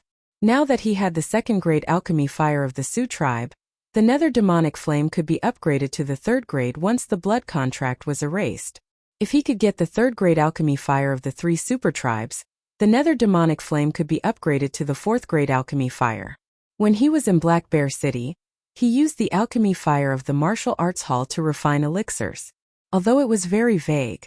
But the alchemy fire of the martial arts hall was only 1st grade. The nether demonic flame was a 2nd-grade alchemy fire. It could refine an obvious alchemy pattern. The 3rd-grade alchemy fire of the sacred hall could refine 2 alchemy patterns. If it was a 4th-grade alchemy fire, it was very likely that it could refine an elixir with 3 alchemy patterns. The 9 Tunes Yellow Dragon elixir with 3 alchemy patterns could increase one's cultivation by 3 small realms. The red fire glazed elixir could increase one's cultivation by 4 small realms. When he returned to the state capital, he could use these elixirs to make a fortune and increase his value. Dong Clan, Lu Clan, just you wait. I will make you regret it. Qin Feiyang sneered. He took out a face-restoring elixir and swallowed it. After his appearance was restored, he went around the frozen lake and came to the gate of the Mingwang tribe. Stop right there. This is the Mingwang tribe. Please leave immediately. The 2 burly men immediately shouted. Qin Feiyang said, If it's not the Mingwang tribe, I won't come. What do you mean? The 2 men looked at each other, puzzled. No. Why does he look so familiar? The 2 of them carefully sized up Qin Feiyang for a moment. Their pupils suddenly shrank, and they immediately became vigilant. Why have you come to our Mingwang tribe? Don't tell me you want to steal our alchemy fire too? The 2 of them shouted sternly. How did you know? Qin Feiyong was surprised. Mingwang tribe was very far away from Su tribe and Sky Thunder City. They shouldn't have received the news so quickly, right? Our Bright King tribe has people in Sky Thunder City all year round. We'll be able to find out immediately if anything happens. Brat, I advise you to scram. Otherwise, don't blame us for being impolite. The two of them sneered. Qin Feiyong was stunned and asked, shouldn't you capture me? Now that he was a wanted criminal, the two of them didn't care and even let him leave? What was going on? It's just a reward of 1 million gold coins. We don't care about it. Scram. Their expressions were arrogant, and their eyes were filled with disdain. You're right. 1 million gold coins is indeed nothing for a mighty super tribe. However, I won't leave before I get the alchemy fire. Qin Feiyong smiled faintly. What do you mean? You're really here to steal the alchemy fire? The two of them flew into a rage. The aura of a 9-star battle monarch erupted and turned into an invisible giant wave that surged toward Qin Feiyong. Steal? Qin Feiyong snorted. He used the wind riding step and quickly dodged to the side. He dodged? The two of them were stunned. Have you ever seen such a brazen thief? I don't want to talk nonsense with you. Call your leader out. I want to talk to him. Qin Feiyong said. Who do you think you are? You want to see our leader? Go to hell and repent, snowstorm. The two of them raised their arms at the same time and slapped the air. The accumulated snow within a few hundred meters suddenly rose into the air. Woo-woo. The next moment, 2 snowstorms appeared with ear-piercing whistles and roared toward Qin Feiyong. You don't have the ability to kill me. Qin Feiyong's eyes flashed coldly. He pointed a finger in the air and a red sword aura appeared. Clang! In the blink of an eye, the red sword aura turned into 2 sword shadows that were more than 10 meters long and slashed toward the 2 snowstorms. Bang! In an instant, the sword aura collapsed. The snowstorms were annihilated. The 3 of them each took a step back. What? He's so powerful. The 2 burly men's expressions changed. This kid looked to be in his teens, but his strength was on par with theirs. Qin Feiyong glanced at the 2 of them and looked toward a tall wooden building in the middle of the tribe. He shouted, Leader of the Wise King tribe, I, Qin Feiyong, am here to visit. Please come out and meet me. The silence in the Mingwang tribe was broken because of this. The doors of the rooms opened one by one. Everyone walked out of the wooden building at the first moment. All of them were bewildered. I won't see him. Soon. A voice filled with vigor echoed in the wooden building. Won't see him? Qin Feiyong sneered coldly. He took a step forward and dashed into the Wise King tribe at lightning speed. He left behind many shadows and headed straight for the wooden building. Where is he? The 2 burly men were stunned. Stop right there. However, when they saw that Qin Feiyong had already entered the tribe, their expressions changed drastically. They hurried to chase after Qin Feiyong. However, although they were 9-star combat kings, they could not catch up with Qin Feiyong without any supplementary combat arts. Damn scoundrel. Stop him. They hollered. Lad, do you want to die? How dare you barge into the Wise King tribe? Die. In front. Many figures dashed toward Qin Feiyong from all directions. Battle auras surged and engulfed the sky. All of a sudden, this place was as bright as day. However, Qin Feiyong turned a blind eye to it. He unleashed the phantom steps to the maximum. He shuttled through the crowd at high speed, leaving his afterimages everywhere. It was as if he was passing through a no-man's land. No one could stop him. Die. A burly man blocked in front of Qin Feiyong and threw a punch. It landed on Qin Feiyong's chest. However, there was no blood. The burly man also felt that this punch seemed to have landed on air. Immediately after, Qin Feiyong's figure dissipated rapidly. Damn it, it's a phantom. The burly man was furious. He turned around and saw that Qin Feiyong had already run dozens of meters away. Why is he so fast? It's a supplementary combat art. Even the 3 super tribes don't have any supplementary combat arts. He actually has one. What is his background? Everyone was shocked and bewildered. They were in disbelief. Stop right there. Suddenly, another person blocked in front of Qin Feiyong. He was wearing a leopard skin coat next to him. He was about 18 or 19 years old. His eyes were like pearls and his face was like jade. He was 7 feet tall and straight. His aura was quite outstanding. But his cultivation was not very good. Qin Feiyong could tell at a glance that there was a big difference between him and a 7-star martial grandmaster. You dare to block my way with such strength, idiot. He landed in front of the young man and slapped him directly. Slap. The crisp sound of a slap was heard. Ah! The young man screamed and flew out like a meteorite. He smashed into the snow and saw stars. He got up awkwardly and roared with a ferocious face, "Bastard! All of you go and destroy him." The surrounding crowd immediately swarmed toward Qin Feiyong. Oh, you have a big background? Qin Feiyong's eyes flashed and he landed in front of the young man. What do you want to do? The young man was shocked and angry and kept retreating. Why don't you stay in the house and come out to join in the fun? Aren't you looking for death? Qin Feiyong grinned.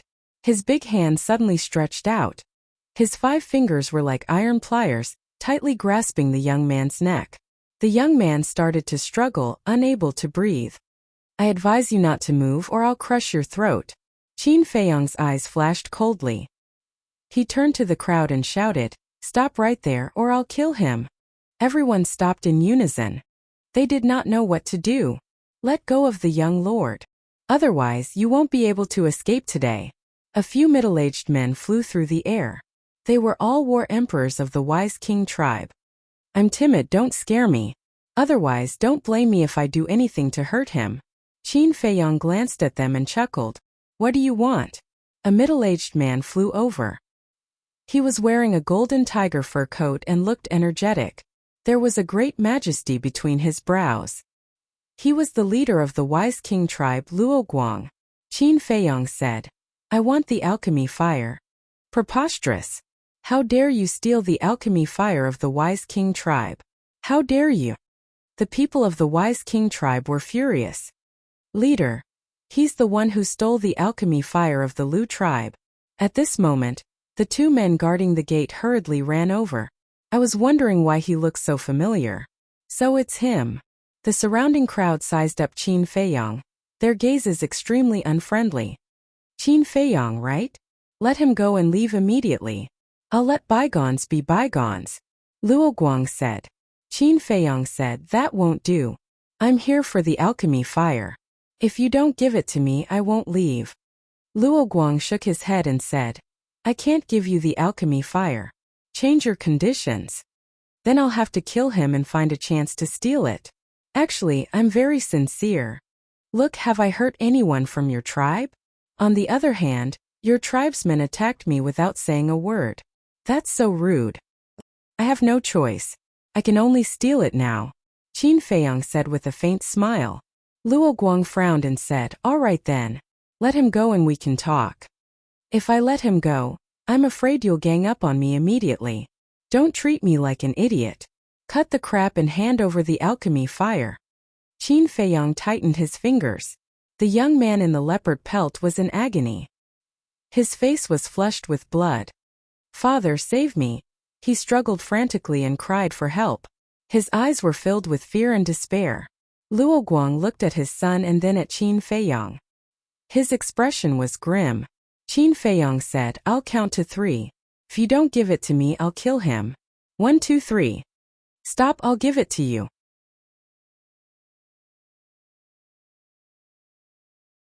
Chapter 384. Not long after, an old man broke through the air and flew over. He had white hair and a white beard. His face was full of wrinkles, but his back was straight and his eyes were full of spirit. Above his head, there was a palm-sized flame floating. The flame jumped, filled with spirituality. When Qin Feiyong saw the flame, his eyes immediately lit up. Luoguang nodded at the high priest, but at the same time he gave him a look. Take it. The high priest waved his hand, and the pill fire flew towards Qin Feiyong. Qin Feiyong said, erase the blood contract first. Luoguang coldly snorted.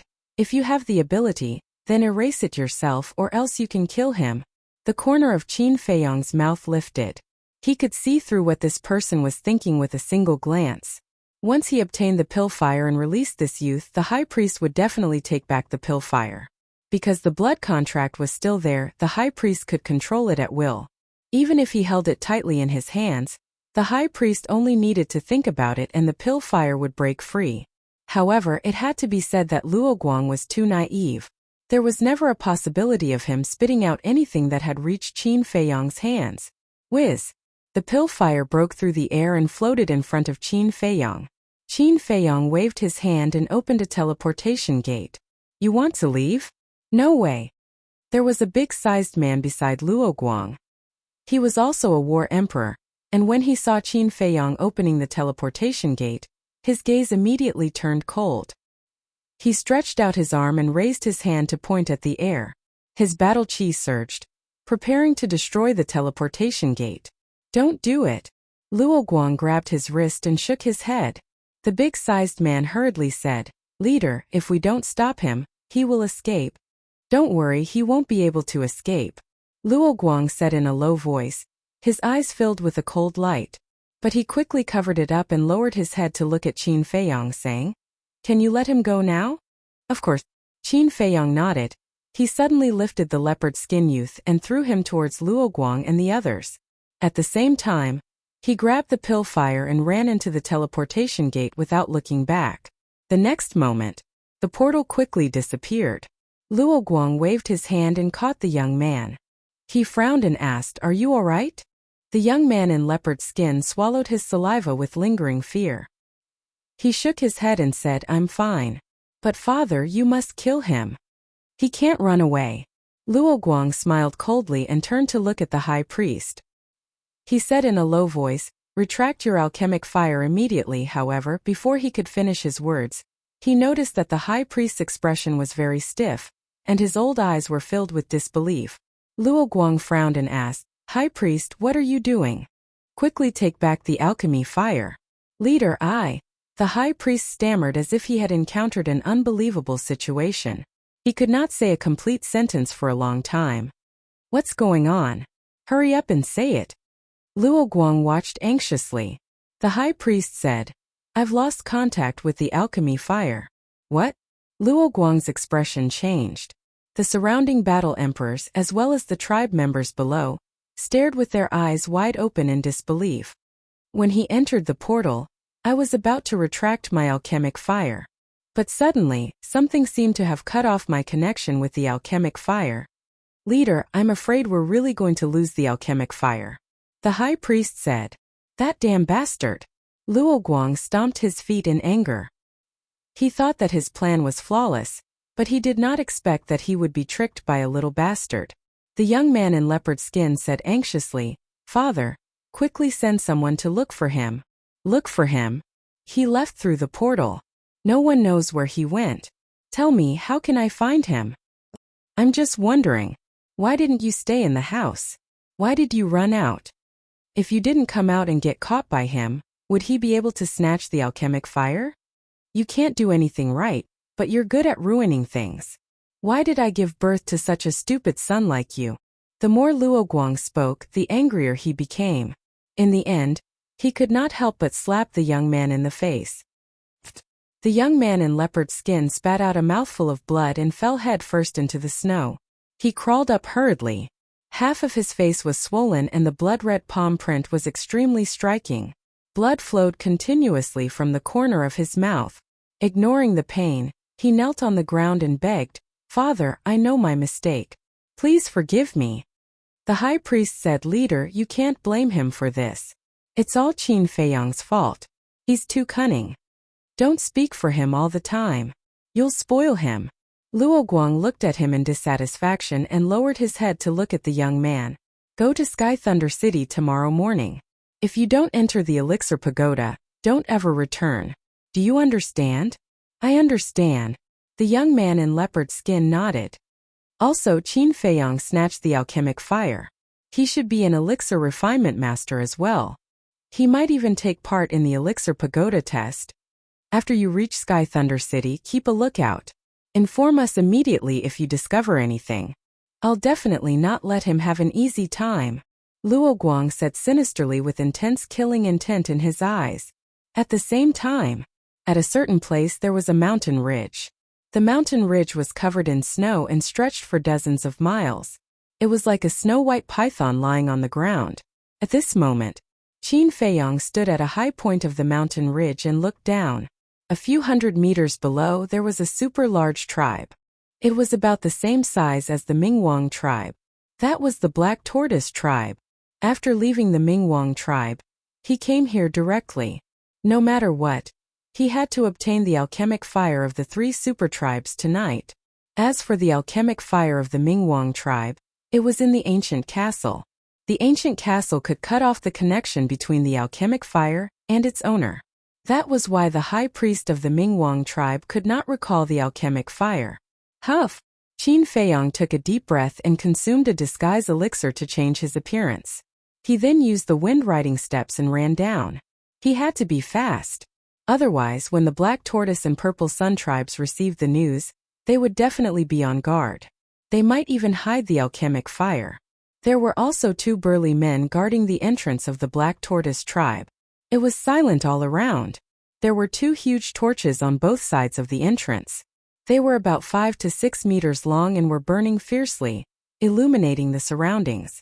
Suddenly, there was a series of footsteps. Who's there? The 2 burly men immediately became alert and looked in the direction of the footsteps. I don't mean any harm. Don't be nervous. A calm voice rang out in the darkness. Qin Feiyong walked out of the darkness quickly and entered the sight of the 2 burly men. Who are you?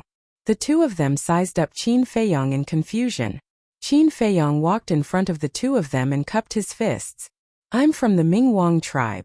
I have an urgent matter to see your leader.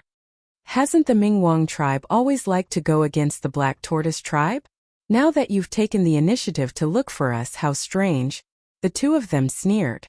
The 3 super tribes had been fighting openly and secretly for many years, and did not have a harmonious relationship. Qin Feiyong said, "This is extremely urgent. Please don't waste any more time." The 2 burly men looked at each other and asked in surprise, "What's the matter that made you come in the middle of the night?" Qin Feiyong said, "The leader said that only your leader can know about this." The 2 of them saw that Qin Feiyong did not seem to be lying and did not dare to delay any longer. One of them said, "You follow me." Qin Feiyong followed behind him and sped towards the wooden building in the middle. 100 breaths passed. The 2 of them arrived at the door of the wooden building. The burly man knocked on the door and said respectfully, "Leader, the people of the Mingwang tribe have something to say. Come in." A loud voice came from inside. The burly man pushed the door open and a hall of about 100 feet appeared. There was a bonfire in the middle of the hall. There was a bed next to it. A burly man who was 2 meters tall sat on the bed, filled with a valiant aura. He was hugging 2 delicate women in his arms and his hands were exploring their clothes restlessly. The 2 women's faces were flushed and their eyes were rippling with lust. The Black Tortoise leader looked up at Qin Feiyong and frowned. "Why are you looking for me?" Qin Feiyong cupped his hands and said, "The leader would like to invite you to the Mingwang tribe." The Black Tortoise leader's hands paused. "What do you mean?" Qin Feiyong looked at the 2 women and asked, "Is it convenient to talk?" The Black Tortoise leader frowned and patted the 2 women's plump buttocks. He smiled and said, "I have something important to talk about. You can leave first." "Then hurry up." The 2 of them flirted with the Black Tortoise leader and walked out giggling. They then closed the door. Only Qin Feiyong and the Black Tortoise leader were left in the hall. The Black Tortoise leader said, "You can talk now." Qin Feiyong said in a low voice, "To be honest, our high priest accidentally obtained a pill formula and wants to invite you to study it together." "Pill formula?" The Black Tortoise leader was stunned and asked in surprise, "What pill formula?" "I'm not sure what pill formula it is exactly, but the leader wants me to tell you that as long as we can refine the pill in the formula, the overall strength of our 2 tribes will double overnight." Qin Feiyong said. "What?" The Black Tortoise leader suddenly stood up. His huge eyes were filled with disbelief. But then, he returned to the bed and sneered. "Would the Mingwang tribe be so kind? Tell me honestly, what is your purpose?" "Absolutely no purpose." Qin Feiyong shook his head. He thought that this person was all brawn and no brains, but he did not expect him to be so smart. I don't believe that the Mingwang tribe will let the Black Tortoise tribe have a share of such a good thing. Also, why don't you go to the Ziyang tribe? The Black Tortoise leader said. Our leader said that he wants to take this opportunity to form an alliance with the Black Tortoise tribe and eliminate the Ziyang tribe first.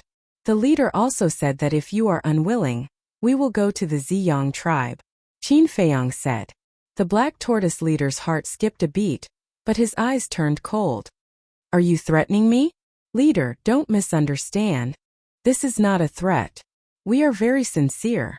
Otherwise, the leader would not have asked me to come to the Black Tortoise tribe first.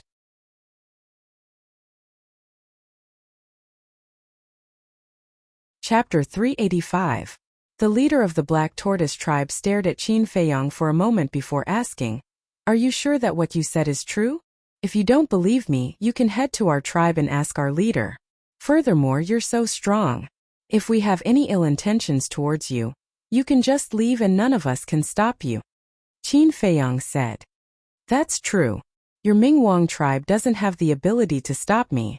If you guys really have ill intentions, I can find a reason to destroy your tribe and kill all of your people. Alright, I'll go with you. The leader of the Black Tortoise tribe licked his lips and a bloodthirsty glint appeared in his eyes. He stood up and prepared to open the teleportation gate. Qin Feiyang's eyes flashed.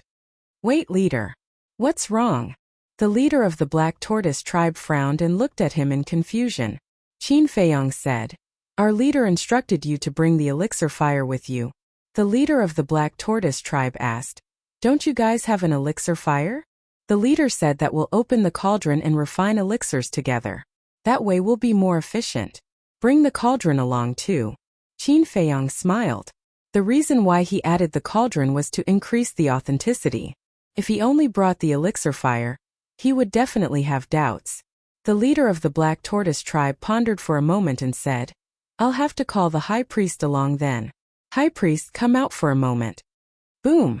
Before he could finish, the ground in the depths of the hall suddenly split open, revealing a secret passage.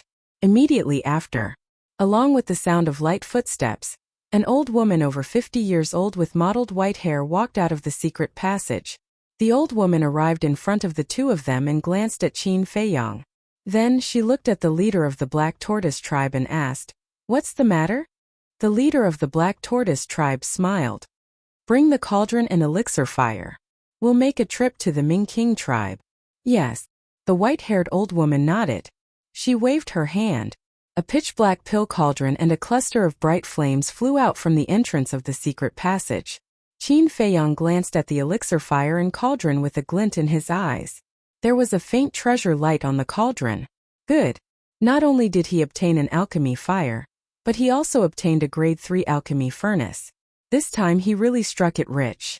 The alchemy fire and alchemy cauldron streaked across the sky and landed in front of the white-haired old woman. Just as the old woman was about to put them away. Who's there? Qin Feiyang suddenly let out a loud shout as he looked to the left. The Black Tortoise leader and the white-haired old woman were also shocked and instinctively looked over. Right at this moment, Qin Feiyang moved as fast as lightning, grabbing the pill furnace with one hand and the pill fire with the other. In an instant, he disappeared without a trace. The two of them were stunned for a moment. When they came back to their senses, they were immediately enraged. He had been tricked. Damned little bastard, how dare you lie to this chief? Boom! The Black Tortoise leader roared angrily. With a shocking aura, he rushed out of the hall and stood in the air above the wooden building, sweeping his gaze in all directions. Whoosh! The white-haired old woman glanced around the hall. Seeing that there was no trace of Qin Feiyang, she also ran out of the hall. Did you see him? Her gloomy face was even scarier than the Black Tortoise leader's. No. The Black Tortoise leader shook his head. I'm not someone from the Bright King tribe. Remember my name. My name is Qin Feiyang. Suddenly, a voice sounded in the hall. The two of them ran into the hall hurriedly and saw a teleportation gate that was dissipating rapidly. Little bastard, don't let me find you. The Black Tortoise leader was enraged. As the leader of a super tribe, he was fooled by a brat who was still wet behind the ears. This was an utter humiliation. The white-haired old woman said, Don't be anxious. I've already acknowledged the pill fire and pill furnace as my master. He can't take them away. However, the moment she said that, her old face was filled with disbelief. At the same time, Qin Feiyong appeared at the peak of a snow mountain. The cold wind howled, bringing with it a bone-chilling coldness. Below the snow mountain, there was a basin surrounded by mountains. Within the basin was the Purple Sun tribe. Torches burned one after another, illuminating the Purple Sun tribe in the middle of the night as though it was daytime. There's only one pill fire left. Hopefully I can get it successfully, Qin Feiyong mumbled. At this moment, he was very excited and a little nervous at the same time. This was the last step. He could not fail. When he left the Black Tortoise tribe, he told them his real name because he did not want the Black Tortoise tribe to ruin his plans. Because, if he did not tell them his real name, the Black Tortoise tribe would definitely go to the Wise King tribe to clarify things.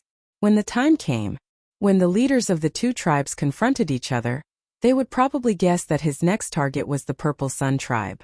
But even so, he was still a little worried now.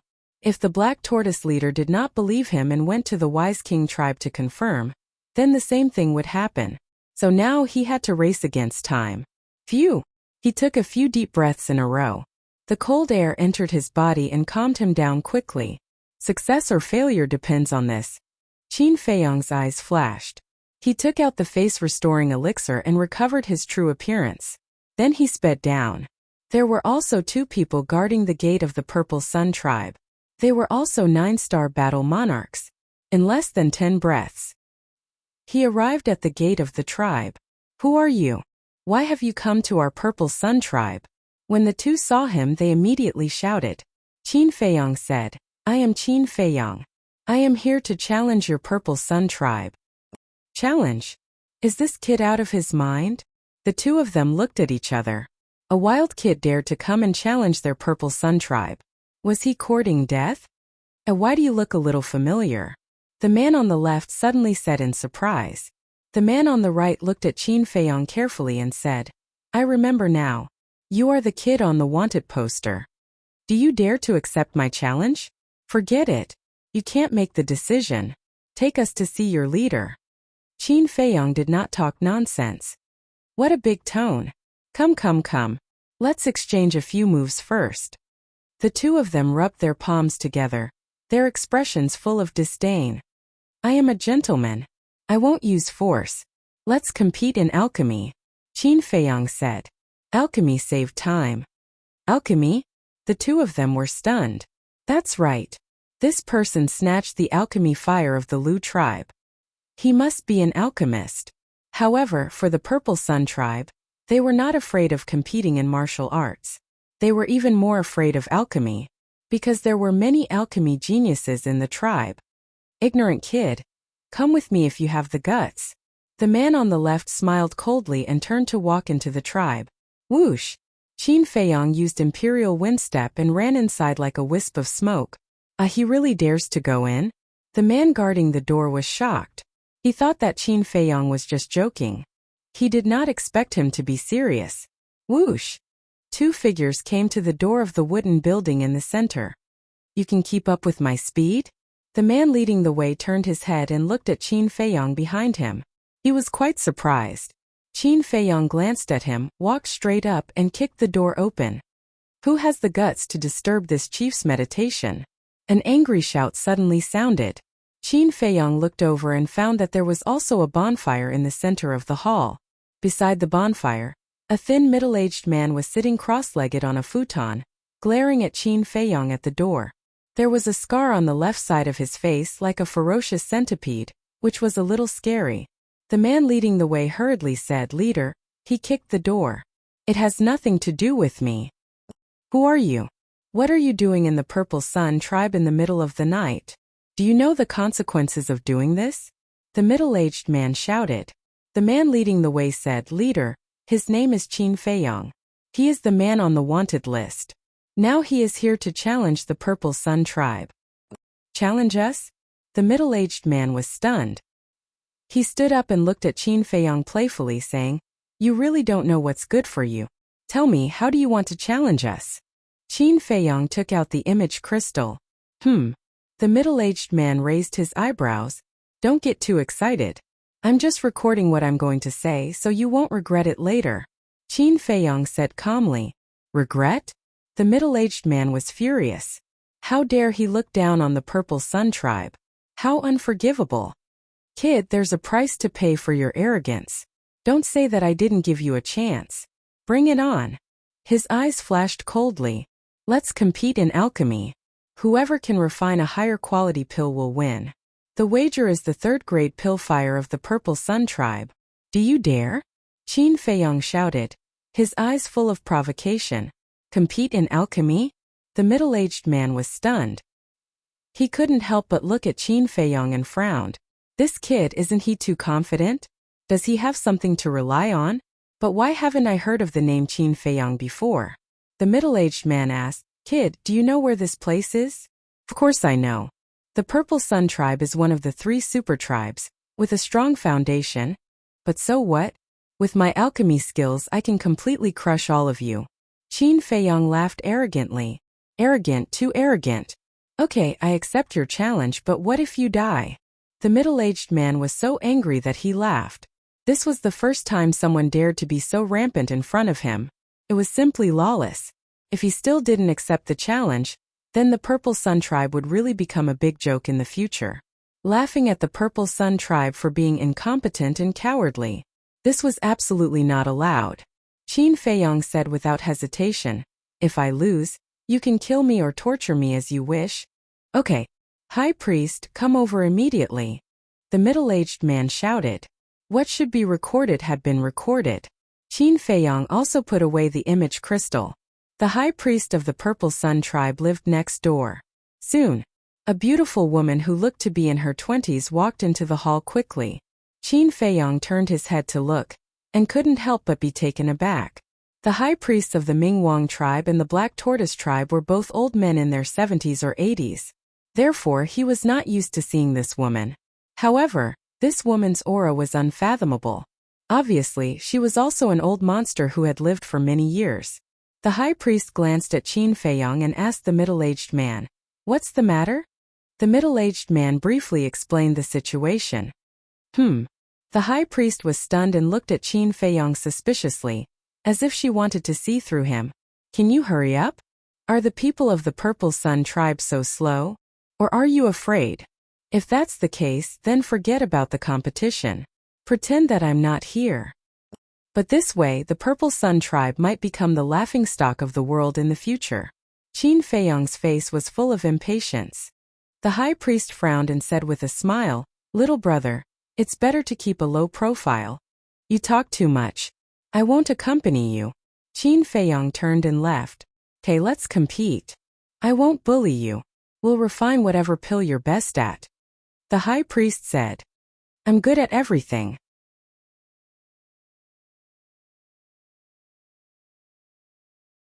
Chapter 386. The High Priest frowned, and there was obviously displeasure on her face. This young man was too arrogant. She had to teach him a lesson. In that case, let's refine the battle chi pill. The High Priest had a thought. A cluster of bright alchemy fire and a pure white alchemy furnace broke through the air one after another. This alchemy furnace was also suffused with a layer of treasure light. Qin Feiyong's eyes flashed. He wanted to take the opportunity to snatch it. But thinking about it, the conversation had already been recorded, so he was not afraid that the two of them would go back on their words. There's only one chance in the competition. If the medicinal materials are accidentally ruined during the refining process, it's equivalent to losing. Do you have any objections? The High Priest said. Qin Feiyong shook his head and said, No, but I want to add a condition. The High Priest said, Speak. Add your alchemy furnace to the bet. In addition, no one is allowed to disturb me when I'm refining the pill. Not even a word. Qin Feiyong said. Little brother, your appetite is really big. Be careful not to overeat. Okay, I promise you. The High Priest did not talk nonsense, took out a set of medicinal materials for the battle chi pill, and began to refine the pill. Her movements were very skilled. Every step was just right. Obviously, she was a very experienced alchemist. After a while, a stream of light rushed out from the alchemy furnace. The high priest did not even look at it. With a wave of her hand, the pill turned in the air and flew toward Qin Feiyong. It showed full confidence. Qin Feiyong grabbed it and looked down. He found that there was a pill pattern on the pill. Although it was not very dazzling, it was not very blurry either. Not bad, Qin Feiyong praised. The quality of this pill could already be considered above average. The high priest smiled and said, "It's your turn now, go all out, let me see what you're capable of." Qin Feiyong said with a faint smile, "I won't let you down. Anyone can talk big." The middle-aged man snorted coldly, his eyes full of disdain. Qin Feiyong raised the corner of his mouth slightly. With a wave of his hand, the bronze furnace and the netherworld devil flame appeared out of thin air. Clang! The bronze furnace fell to the ground. The high priest glanced at the bronze pill furnace and frowned. "This is only a second-grade pill furnace?" Qin Feiyong nodded and said, "That's right. The alchemy fire is only of the second grade." The middle-aged man's face twitched as he asked, "Kid, do you know what grade the high priest's pill fire and pill furnace are?" Qin Feiyong said, "They're all rank 3. You also know that? Then why did you take out a second-grade pill fire and a pill furnace? You think you can win against the high priestess like this?" The middle-aged man looked at him strangely. This brat was overestimating his own ability too much. "There's no other way. I don't have a tier 3 alchemy fire or alchemy furnace, but a tier 2 alchemy fire and alchemy furnace are enough." Qin Feiyong smiled faintly and took out a set of battle chi pill ingredients. "Arrogant brat. Just wait for your death." A hint of disdain flashed across the middle-aged man's eyes. He did not believe that the pills that Qin Feiyong refined with a second-grade pill fire and pill furnace could surpass the high priest's. Swoosh! However, at this moment, 4 figures tore through the air and landed in the hall. Qin Feiyong turned his head to look, and his pupils instantly constricted. They really came looking for him. These 4 people were none other than the leaders and high priests of the Bright King tribe and Black Tortoise tribe. At the same time, the middle-aged man and high priest exchanged glances, their eyes full of confusion. Why did these 4 old things come here? And together? You're really here. Hand over the pill fire and pill furnace immediately, and I can consider leaving your corpse intact. The 4 of them stared at Qin Feiyong, their faces full of anger. Qin Feiyong smiled and said, "If there's anything, wait until I'm done refining this pill." Refining pills?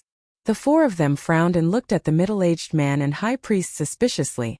"He's competing with me in pill refinement. What are you guys doing here?" The high priest looked at the 4 of them in confusion. Luo Guang said gloomily, "He snatched my tribe's pill fire. He went overboard in my Black Tortoise tribe. Not only did he snatch the pill fire, but he also snatched the pill furnace." The Black Tortoise leader said angrily. The middle-aged man and high priest were stunned and could not come back to their senses for a long time. He even dared to snatch the pill fire of the Bright King tribe and Black Tortoise tribe. Wasn't this brat too bold? In that case, this brat was still considered polite in their Purple Sun tribe. At least he did not snatch it. However, how did this brat do it? The 2 tribes were very strong. Even they were not confident that they could snatch the pill fire of the 2 tribes. Unbelievable. It seemed that they had underestimated this brat's ability. "Brat, didn't you hear?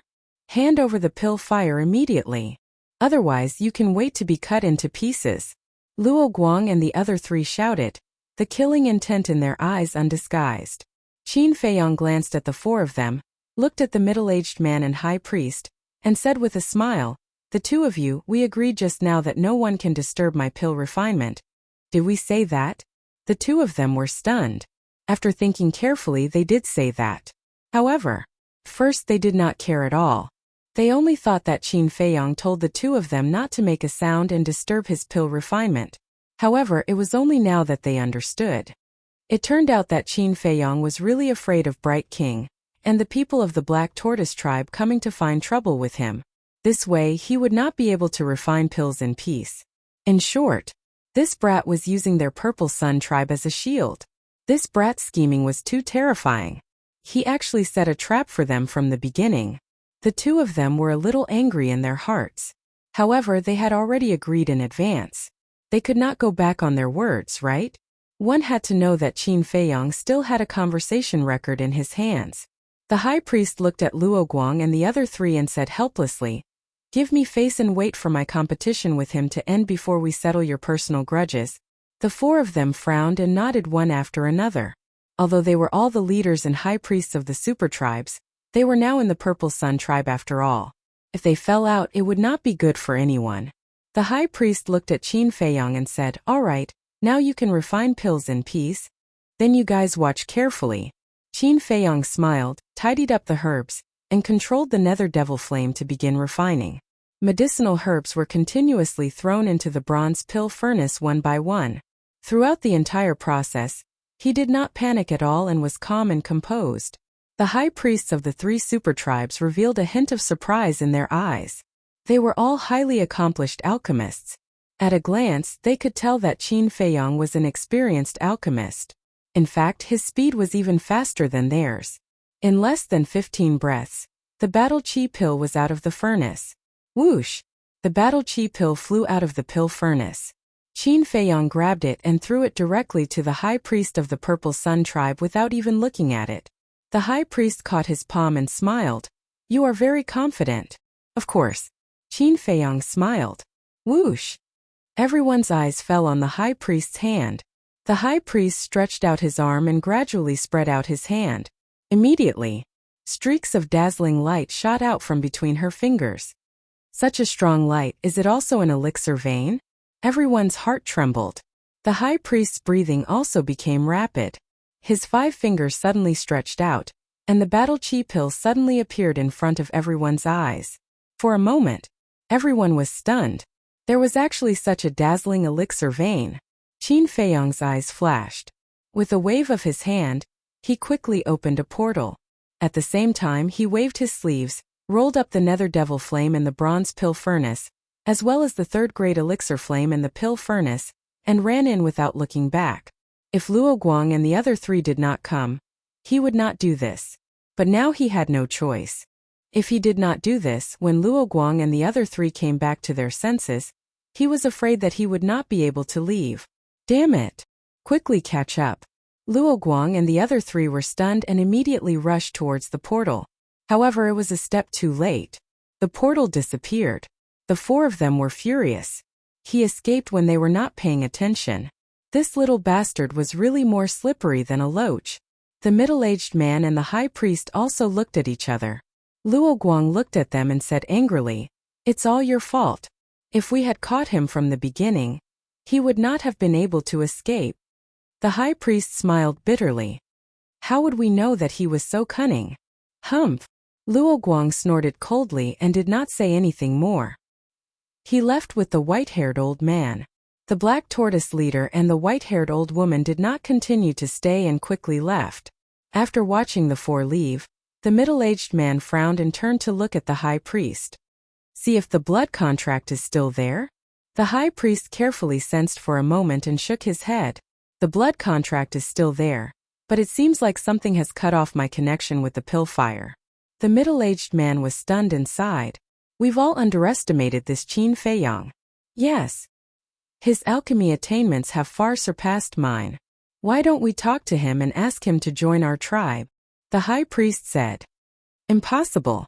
Didn't you see his eyes? He doesn't care about our 3 super tribes at all," the middle-aged man said. The high priest said, "If he agrees, I can even give the position of high priest to him." The middle-aged man was stunned and shook his head with a smile.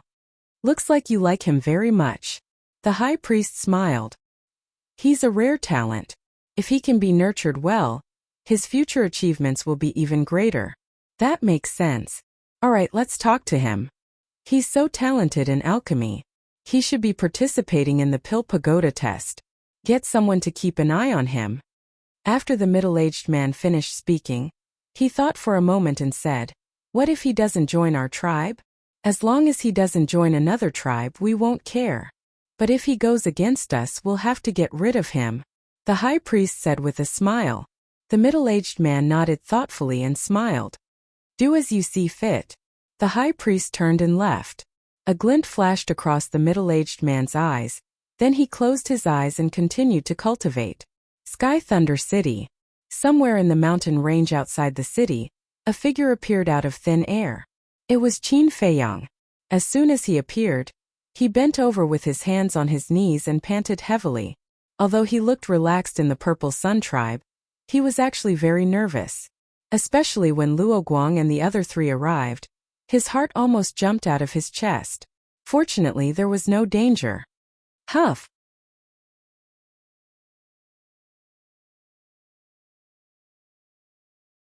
Chapter 387. Early in the morning, a lot of people gathered at the city gate, making a lot of noise. Qin Feiyang walked over curiously. On the city wall there was another arrest warrant. And on the arrest warrant it was his portrait. In one night, he took away the elixir fire of 2 super tribes. Where did this Qin Feiyang come from? You're wrong. He took away the elixir fire of 3 super tribes. Yes, but because Qin Feiyang competed with the Ziyang tribe in alchemy and won the elixir fire. So, the Ziyang tribe didn't arrest him. People were talking about it.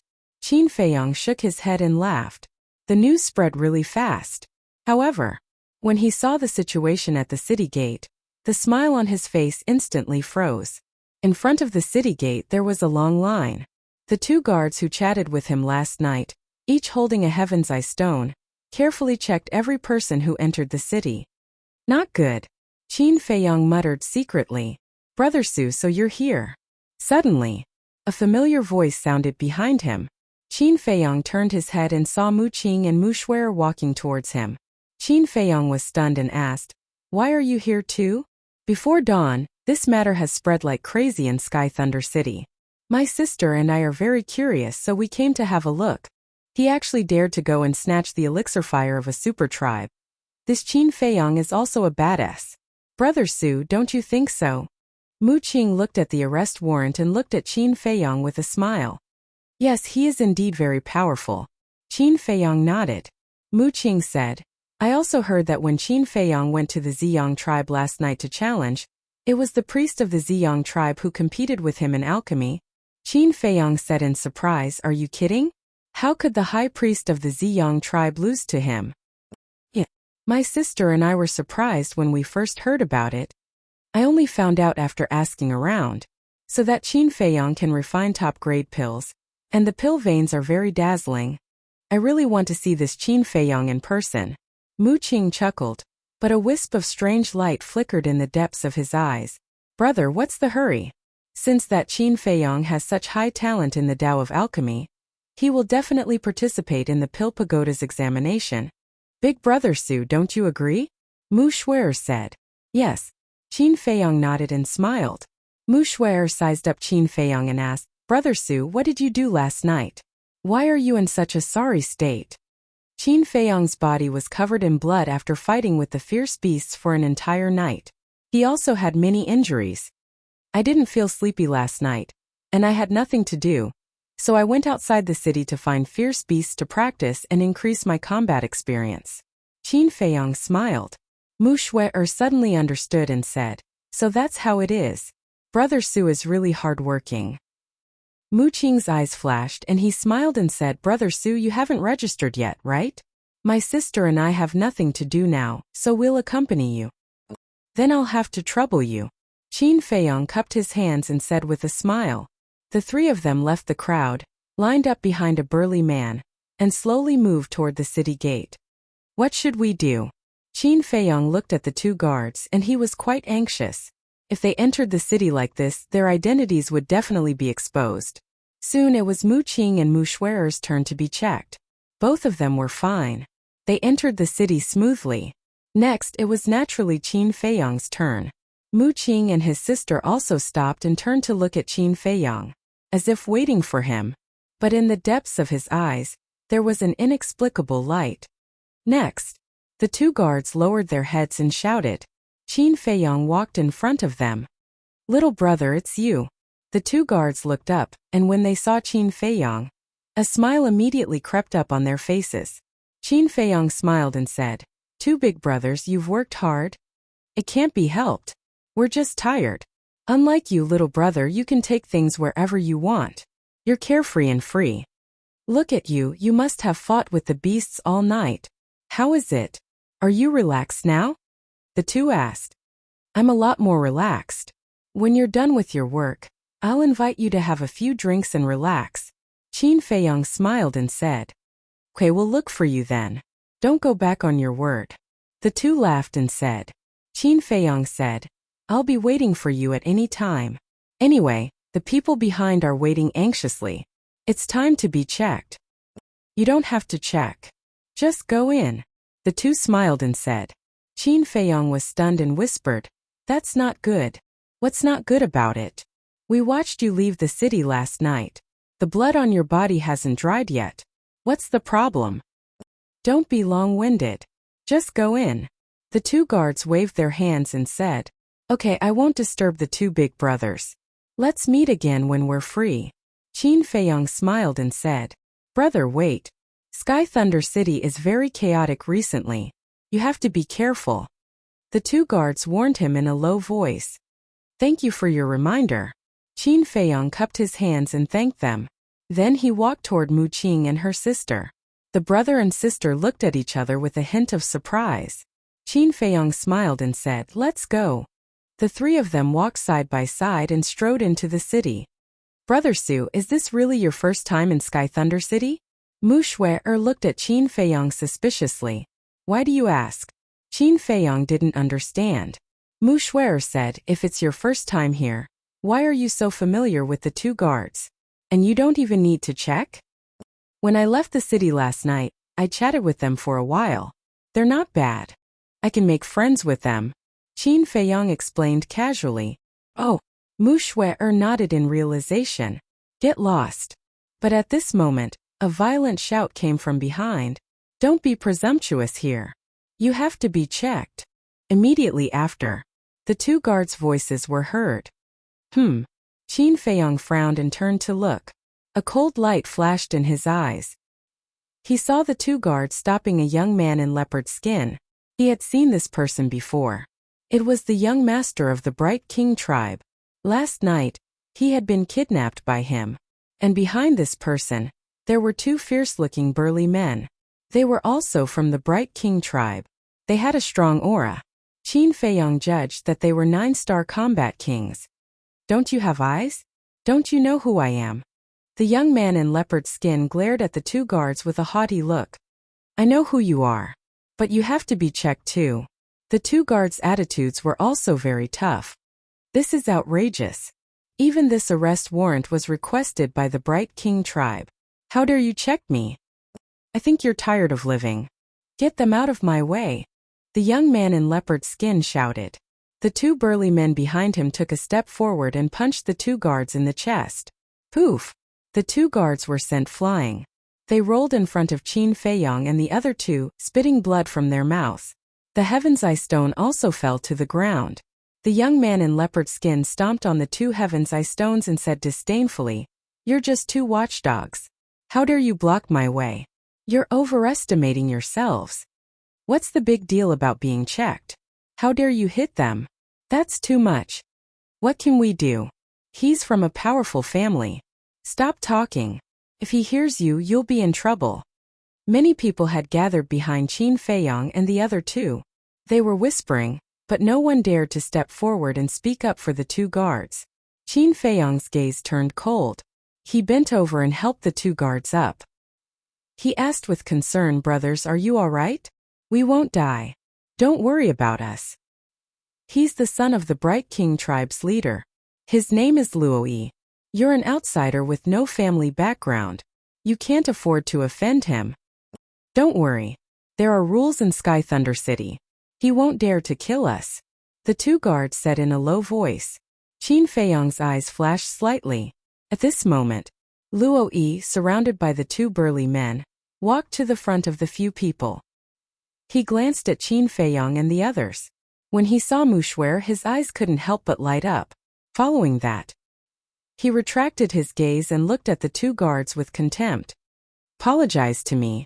Not only did you hit them, you even want them to apologize. That's too unreasonable. Mu Shuer muttered softly, feeling indignant for the two guards.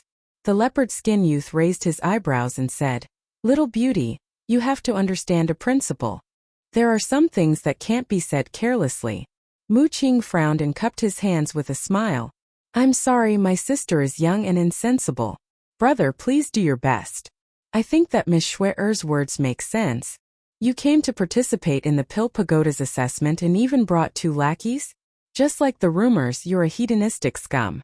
Qin Feiyong smiled faintly. The 2 guards' expressions changed. They hurriedly said, Little brother, why are you interrupting? Leave quickly. I just can't stand some good-for-nothings who rely on their family background to abuse their power outside. Qin Feiyong laughed. What did you say? Say it again if you have the guts. The leopard-skin youth's face darkened. It's none of his business. If you have the ability, come at us. The 2 guards said angrily. Yeah. The leopard-skin youth looked at the 2 of them in surprise. Although I don't dare to kill people in Sky Thunder City, if I want to teach a few trash a lesson, the city lord won't say anything. The leopard-skin youth smiled playfully. His gaze suddenly turned cold as he shouted, Cripple the 2 of them. The 2 burly men behind him had a fierce look in their eyes as they punched towards the 2 guards. Courting death. Qin Feiyong smiled coldly. Because of these 2 guards, his true identity was not exposed. He had no choice but to repay this kindness. He pushed the 2 of them away and stretched out his hands. Golden light emerged from his palms and collided with the 2 burly men. Ah! Accompanied by a painful scream, the 2 burly men were directly sent flying. Their 2 arms were shattered on the spot. What? He actually made a move. The surrounding crowd was dumbfounded. Mu Qing and his sister looked at each other, and there was a trace of shock in their eyes. The 2 guards were also stunned. He sent the 2 burly men flying with 1 palm. What a powerful strength. Luoyi also looked at Qin Feiyong in disbelief. On one hand, it was because of Qin Feiyong's strength.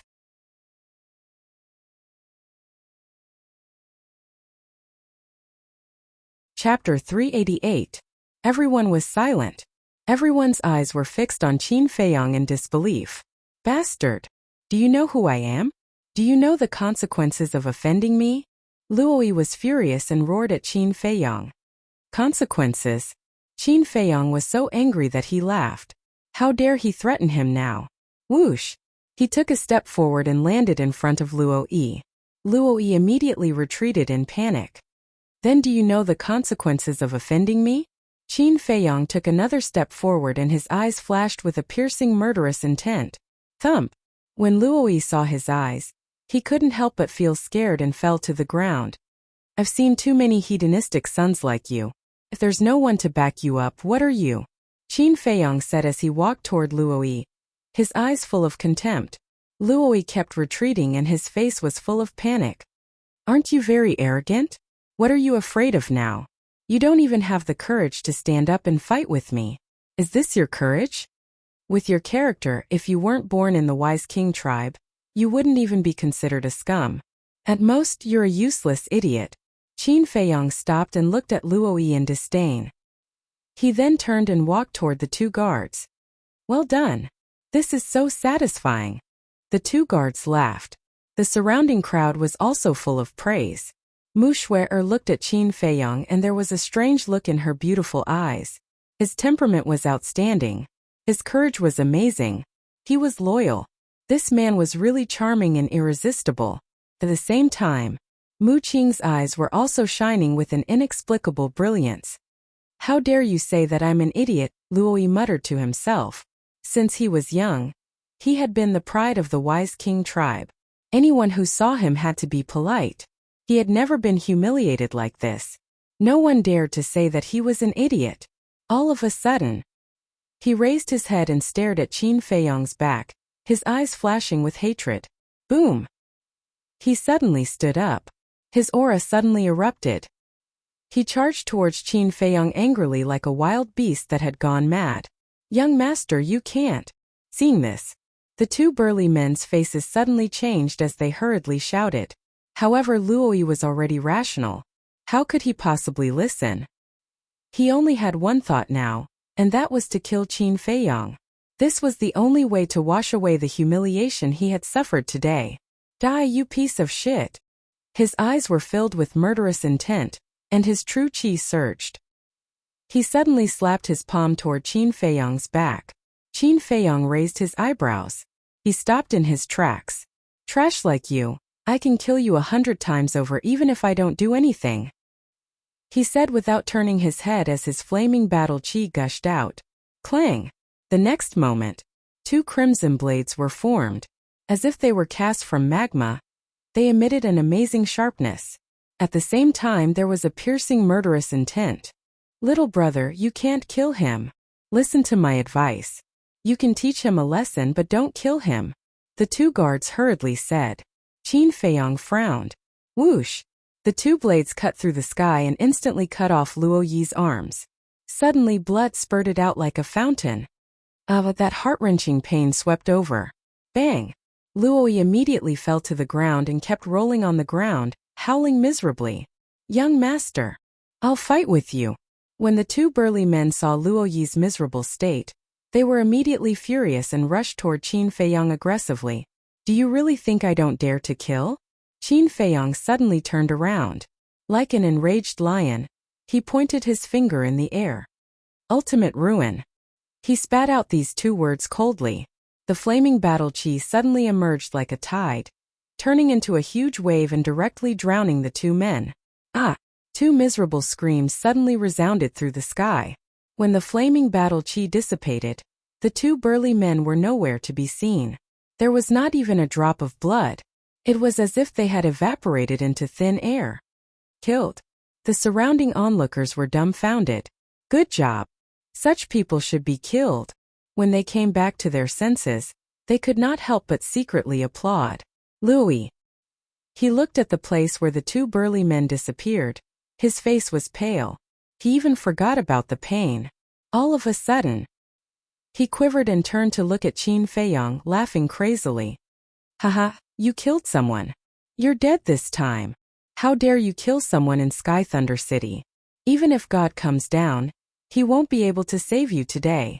Guards of Sky Thunder City, come quickly. Someone died here. There were rules in Sky Thunder City. In the city, no one was allowed to kill anyone. In his opinion, Qin Feiyang had committed a capital crime. Whoosh! In less than 5 breaths, a burly man in black broke through the air. Greetings, Commander. The 2 guards bowed and said. This person was the commander of the guards of Sky Thunder City. He stood in the air and glanced at the situation below. He frowned and said, What's going on? This person is audacious. Not only did he cut off my hands, but he also killed the people of Mingwang tribe. Guard Commander, you must punish him severely. Luo Yi roared angrily. The commander looked at Qin Feiyang and frowned slightly. He asked, Why did you attack in the city? Commander, this is what happened. Luo Yi was arrogant. Not only did he not accept our interrogation, he even injured us. He even wanted to destroy our cultivation. It was this little brother who couldn't stand their behavior, so he helped us. This little brother didn't do anything to them at first. But this Luo Yi bullied him and wanted to kill him. So this little brother fought back. To be honest, this little brother was defending the dignity of our guards. Commander, I beg you to be lenient. We are telling the truth. If you don't believe us, you can ask the others. The 2 guards knelt on the ground and said respectfully. The commander looked at the crowd around him. Everyone nodded. The commander glanced at Qin Feiyang and then at Luo Yi. His gaze turned cold. Even your father doesn't dare to be presumptuous in Sky Thunder City, let alone you. I will report this to the city lord. Also, I will propose to disqualify Mingwang tribe from participating in the Pill Pagoda test. Get out of here immediately. With that, the guard commander turned around and flew away, not giving Luo Yi the slightest chance to refute. What? Luo Yi was stunned. He thought that the commander would be furious and kill Qin Feiyang in front of everyone, but he didn't. Not only that, he didn't even blame him. Instead, he wanted to disqualify Mingwang tribe from participating in the Pill Pagoda? He didn't expect this at all. He was done for. If his father knew about this, how would he punish him? Meanwhile, the people around him were gloating. How delightful. This was the right attitude to treat a good-for-nothing rich kid. The 2 guards got up and looked at Luo Yi. They sneered. Take your arms and get out. Yes, Get out now. Sky Thunder City doesn't welcome good-for-nothing rich kids like you. If you want to be arrogant, go back to your tribe and do it.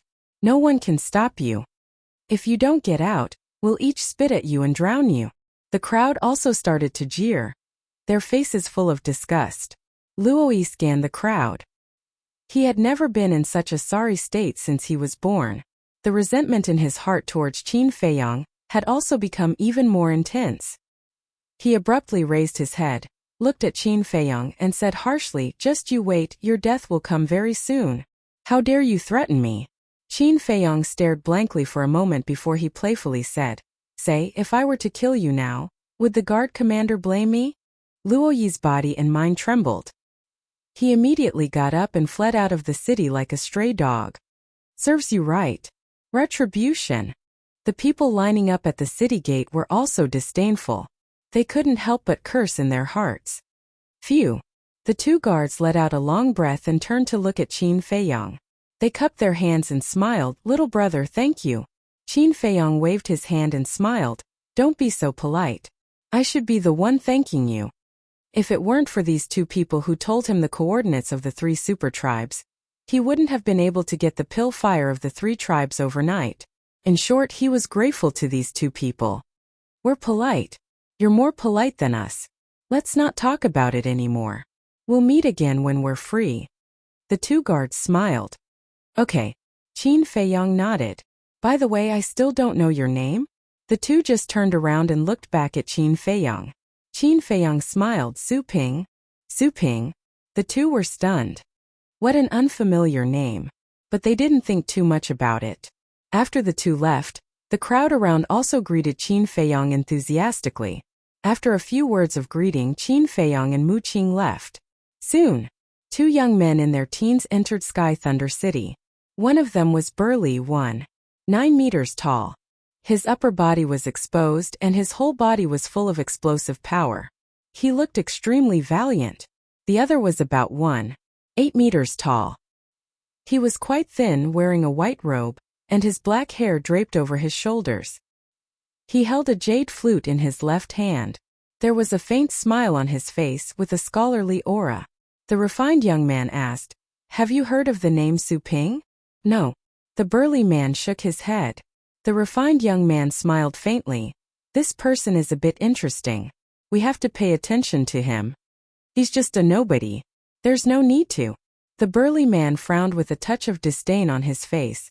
"Don't underestimate him. Otherwise you might end up like Luo Yi." The refined young man smiled. "Don't always compare that idiot Luo Yi with me. And don't always act high and mighty. If you piss me off, I'll cripple you one day." The burly man glanced at the refined young man and strode away. "Cripple me? I'm afraid you don't have that ability," the refined young man whispered. A strange light flashed in his eyes, and then he followed unhurriedly.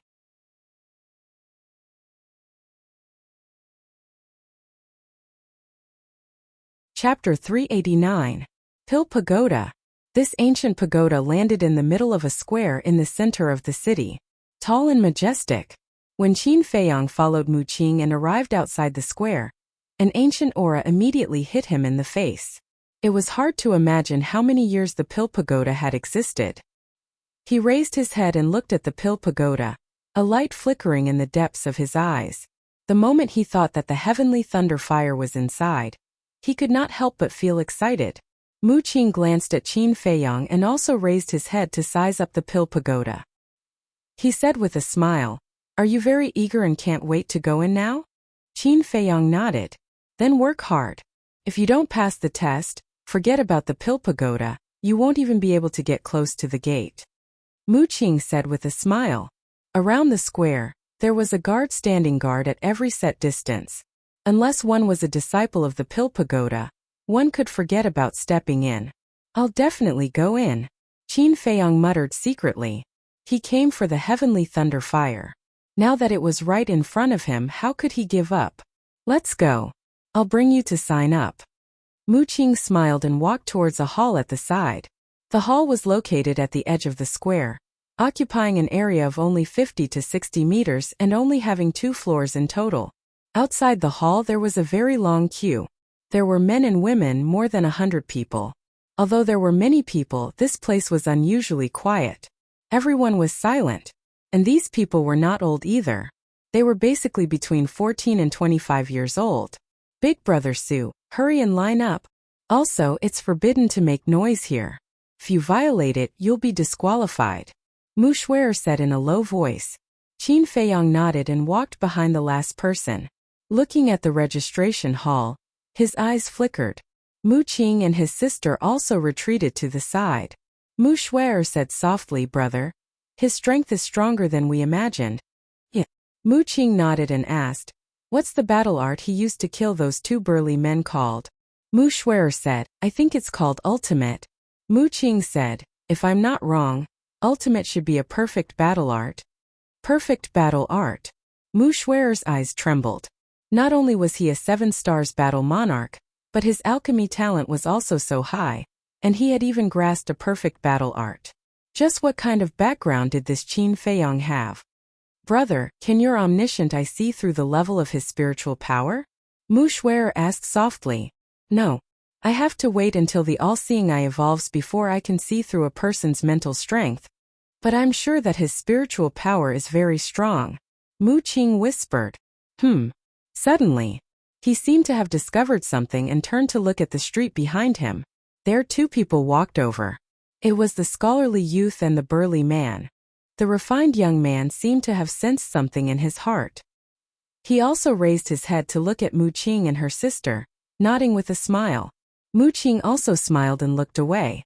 Mu Shuer whispered, I didn't expect them to come.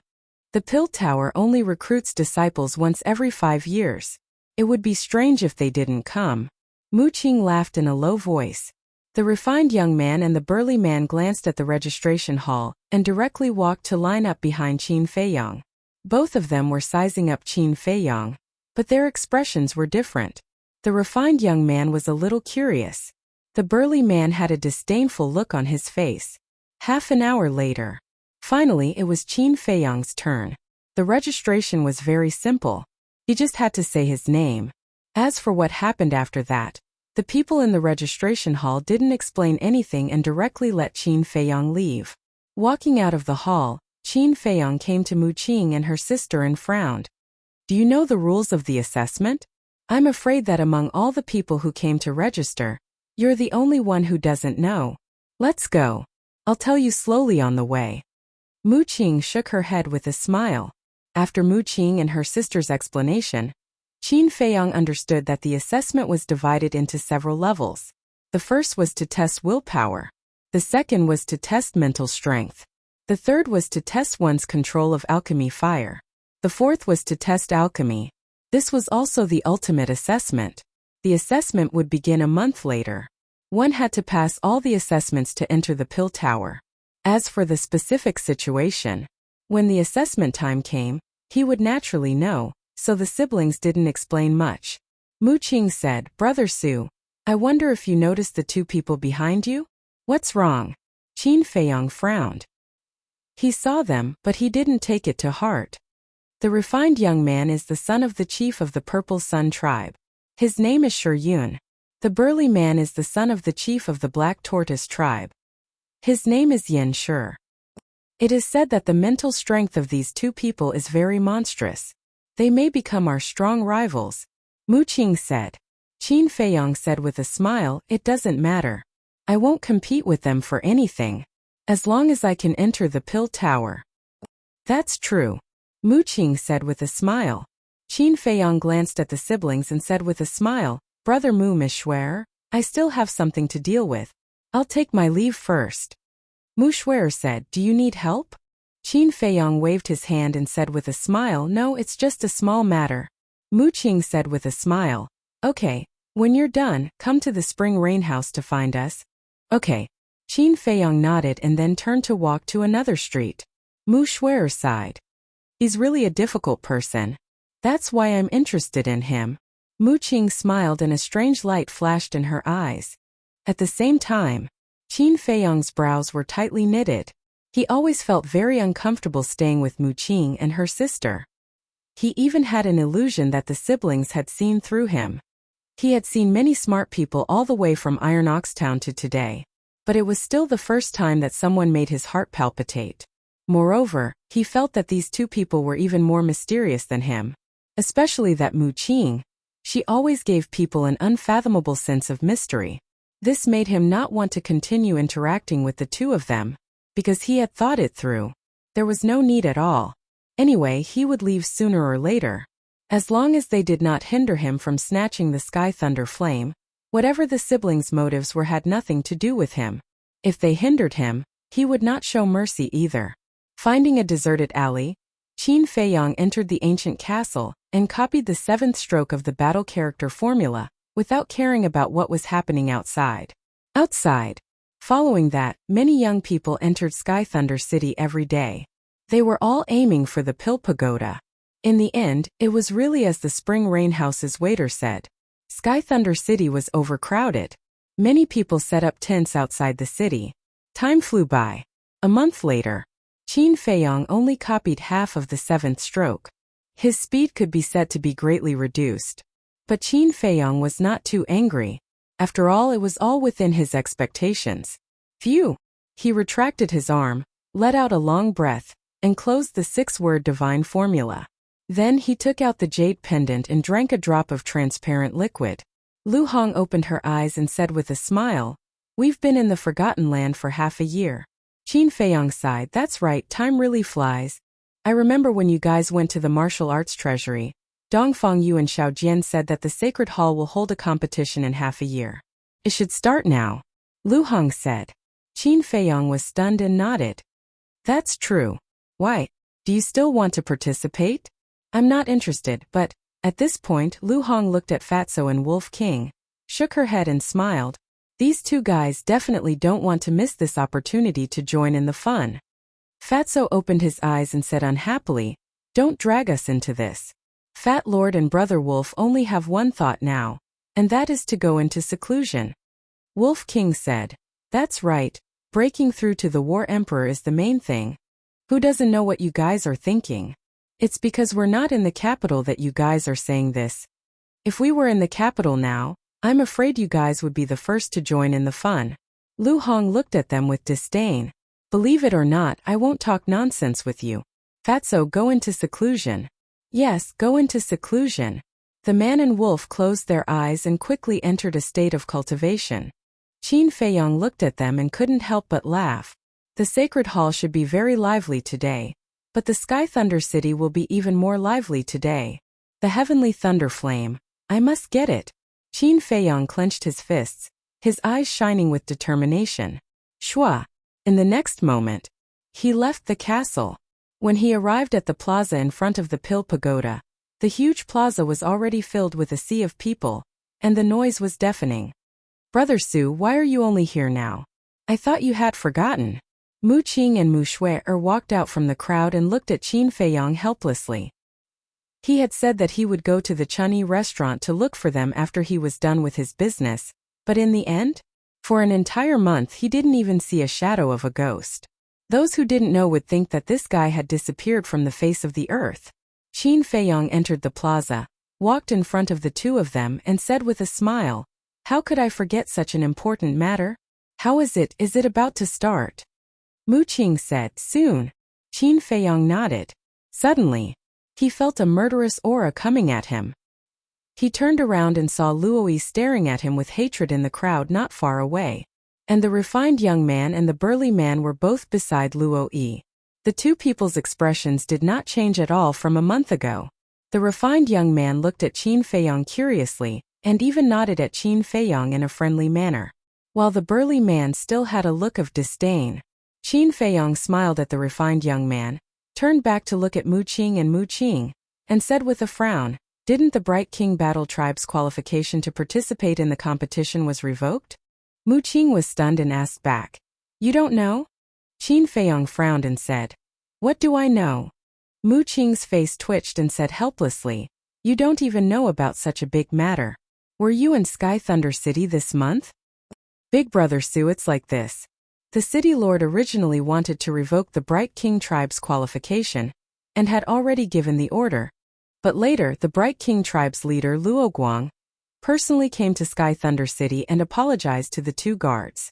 In the end, he went to the city lord to plead for leniency and persuaded him in every possible way to change his mind. Luo Guang even went to the spring rain house to look for you.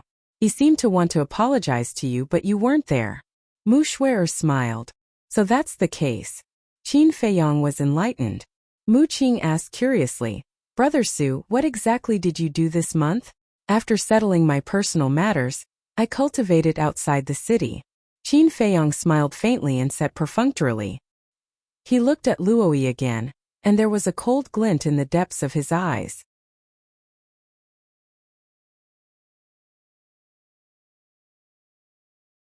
Chapter 390. Half an hour later. Almost everyone who participated in the assessment had arrived. There were more than 10,000 people. Swoosh! At this moment, two figures broke through the air and arrived. They landed on the steps in front of the Pill Pagoda. One of them was the leader of the guards. The other was a middle-aged man. He wore a fitting white robe with white hair at his temples, giving people a feeling of vicissitudes. He stood there with his hands behind his back. His eyes were calm and he was emitting a strong oppressive force. Mu Qing whispered, Brother Su. He is the city governor of Sky Thunder City. Qin Feiyang's eyes lit up. When the city governor and the leader of the guards arrived, the square quieted down. It was dead silent. The city governor glanced at the people in the square and said, Everyone knows the rules, so I won't say much. Now we will begin the first round of the willpower assessment. As for those who are not here yet, they will be disqualified. After speaking, the city governor nodded to the leader of the guards. Under my pressure, if you can hold on for 10 breaths, you will pass the first round. As soon as the leader of the guards finished speaking, a shocking pressure roared out from his body. In an instant, it enveloped the entire square. The people in the square suddenly felt as if there was a huge mountain pressing down on their heads.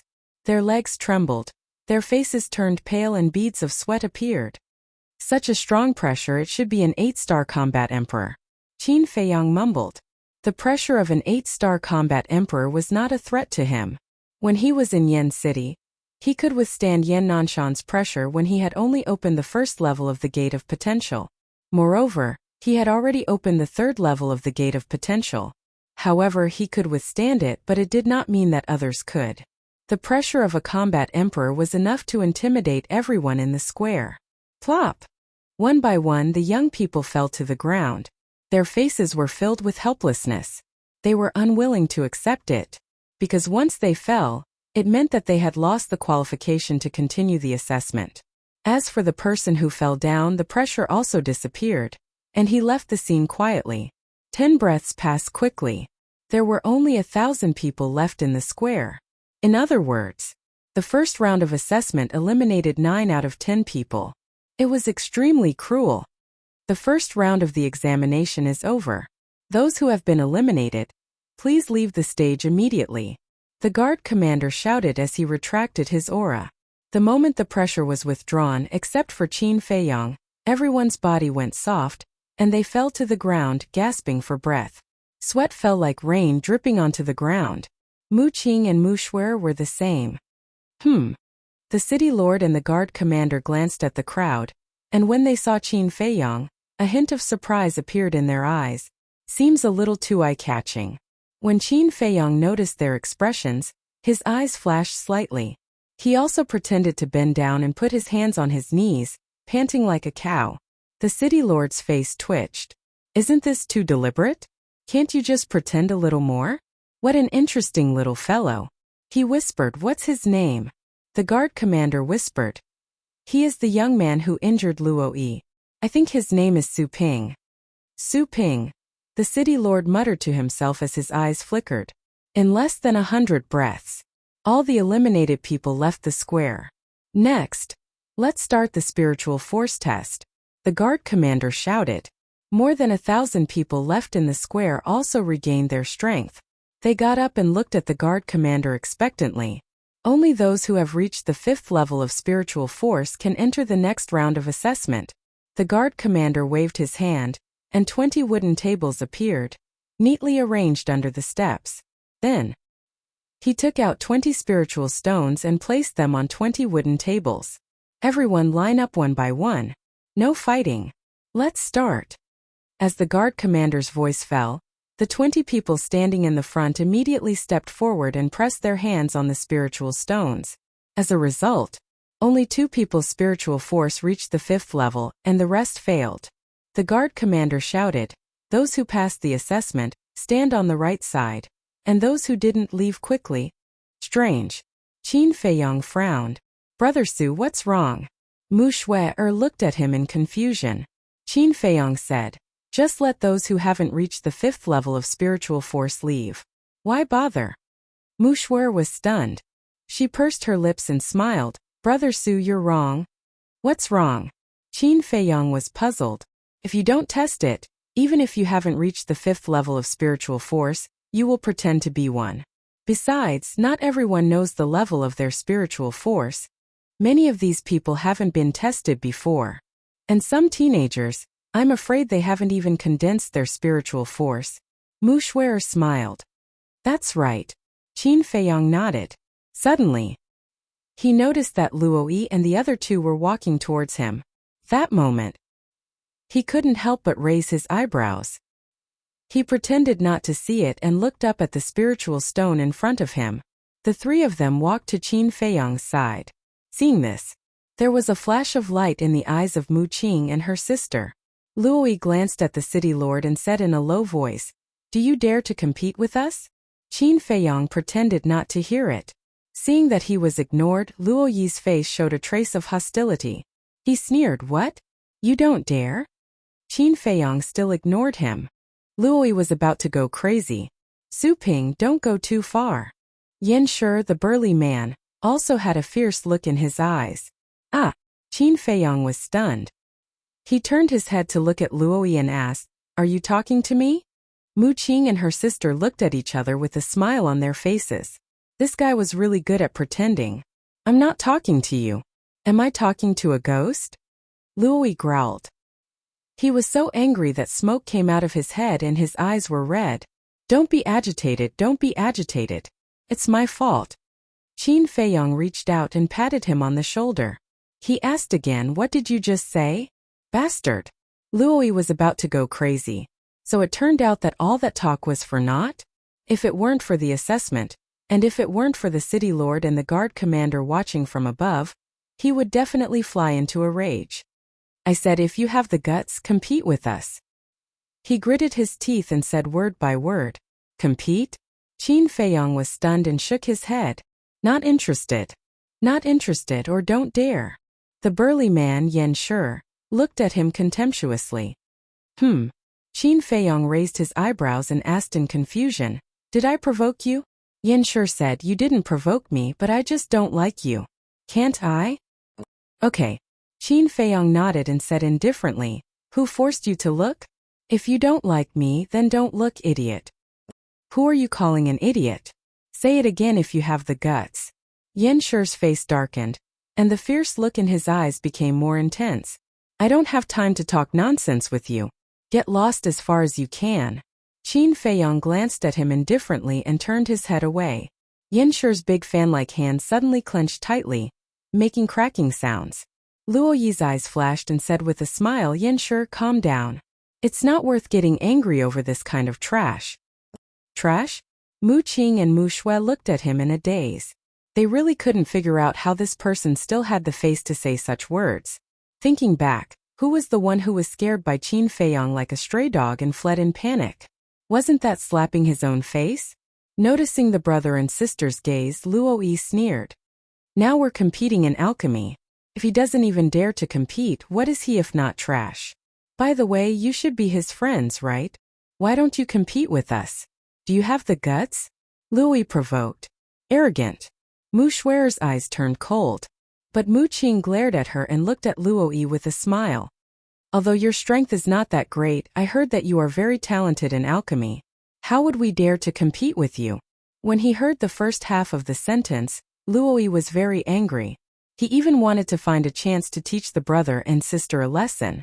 But when he heard the second half of the sentence, a smug smile appeared on his face. "At least you know what's good for you. Unlike some people who are clearly trash and still pretend to be calm. How disgusting. Luoyi glanced at Qin Feiyong and sneered. The disgust on Mu Shue's face became more and more intense. She whispered, Brother Su, you should compete with him so that he won't always find trouble with you. Mu Qing said, that's right. Maybe you can even lure the Tower Master out. Tower Master? Qin Feiyong was slightly taken aback and asked in confusion, what do you mean? Rumor has it that the Tower Master is on the top floor of the Pill Pagoda. If someone's alchemy talent satisfies him, he will appear. And he will accept that person as his last disciple and personally teach that person alchemy. But in history, no one has ever been able to alarm him. Mu Qing said. Qin Feiyong raised his head and looked at the top of the Pill Pagoda. His eyes flickered. Stop looking. With your alchemy talent, you want to become the Tower Master's last disciple? It's simply a pipe dream. Luoyi sneered. Qin Feiyong turned a deaf ear. Originally, he wanted to keep a low profile. Because, if no one paid attention to him, the success rate of snatching the heavenly thunder flame would be higher. If he was too high profile, his every move and every word would be scrutinized by others. At that time it would definitely cause a lot of unnecessary trouble. But if he was valued by the Tower Master and accepted as his last disciple, that would be a different story. The heavenly thunder flame belonged to the Tower Master. As long as he could become the Tower Master's last disciple, there would be more opportunities and it would be easier to snatch it away. Seemed that he had to change his strategy. Whoosh! His eyes flashed and he turned to look at Luoyi and the other two. These three people could be used. He smiled faintly and asked, how do you want to compete? Agreed? The three of them were stunned. Qin Feiyong said, it's not that you want to compete. Now that I've agreed, why do you still look like you don't want to? If you don't want to, then forget it. Brother Su, I think you misunderstood. It's the two of them who want to compete with you, not me. I'm just a person who wants to join in the fun. The elegant young man Yun smiled. Qin Feiyong looked at the elegant young man. He, who had seen countless people, could tell at a glance that this person was much more difficult to deal with than Luoyi and Mu Qing. You only have this bit of courage.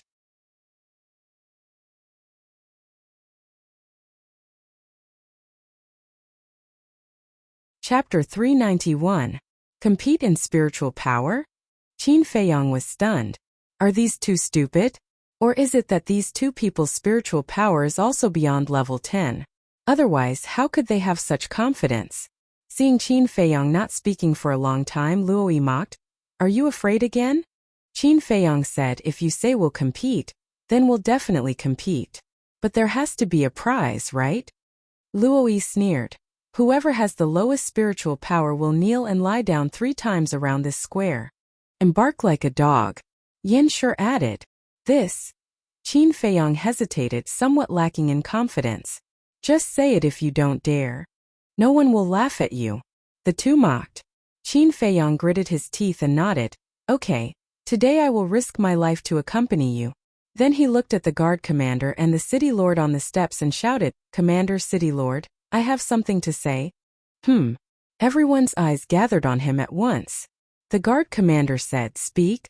Luoyi and Yan Shi want to compete with me in spiritual power. Whoever loses will kneel and lie down 3 times around the square and bark like a dog. I would like to invite the two of you to be witnesses. Qin Feiyong cupped his hands and said, Don't make a fuss. If you want to make a fuss, make it as big as possible.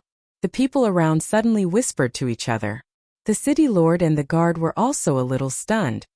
Nonsense. This commander will not approve of such a ridiculous thing. If you have any objections, you will be disqualified immediately. After the guard commander came back to his senses, he shouted at the 3 of them. The city lord smiled faintly. I think it's quite interesting. The guard commander was stunned and hurriedly said, City lord, this is against the rules. It doesn't matter, the rules are dead, people are alive. The city lord waved his hand, looked at Qin Feiyong and the other two and asked, Do you really want to compete?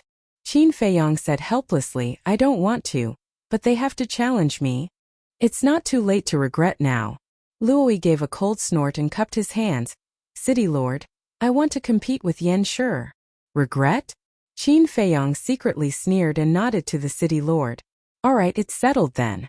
The people in front, hurry up. Don't delay this city lord from watching the show. The city lord shouted. Cough cough. The guard commander choked on his saliva. Who would have thought that the city lord would actually say such words? He reminded him softly, City lord, please pay attention to your image.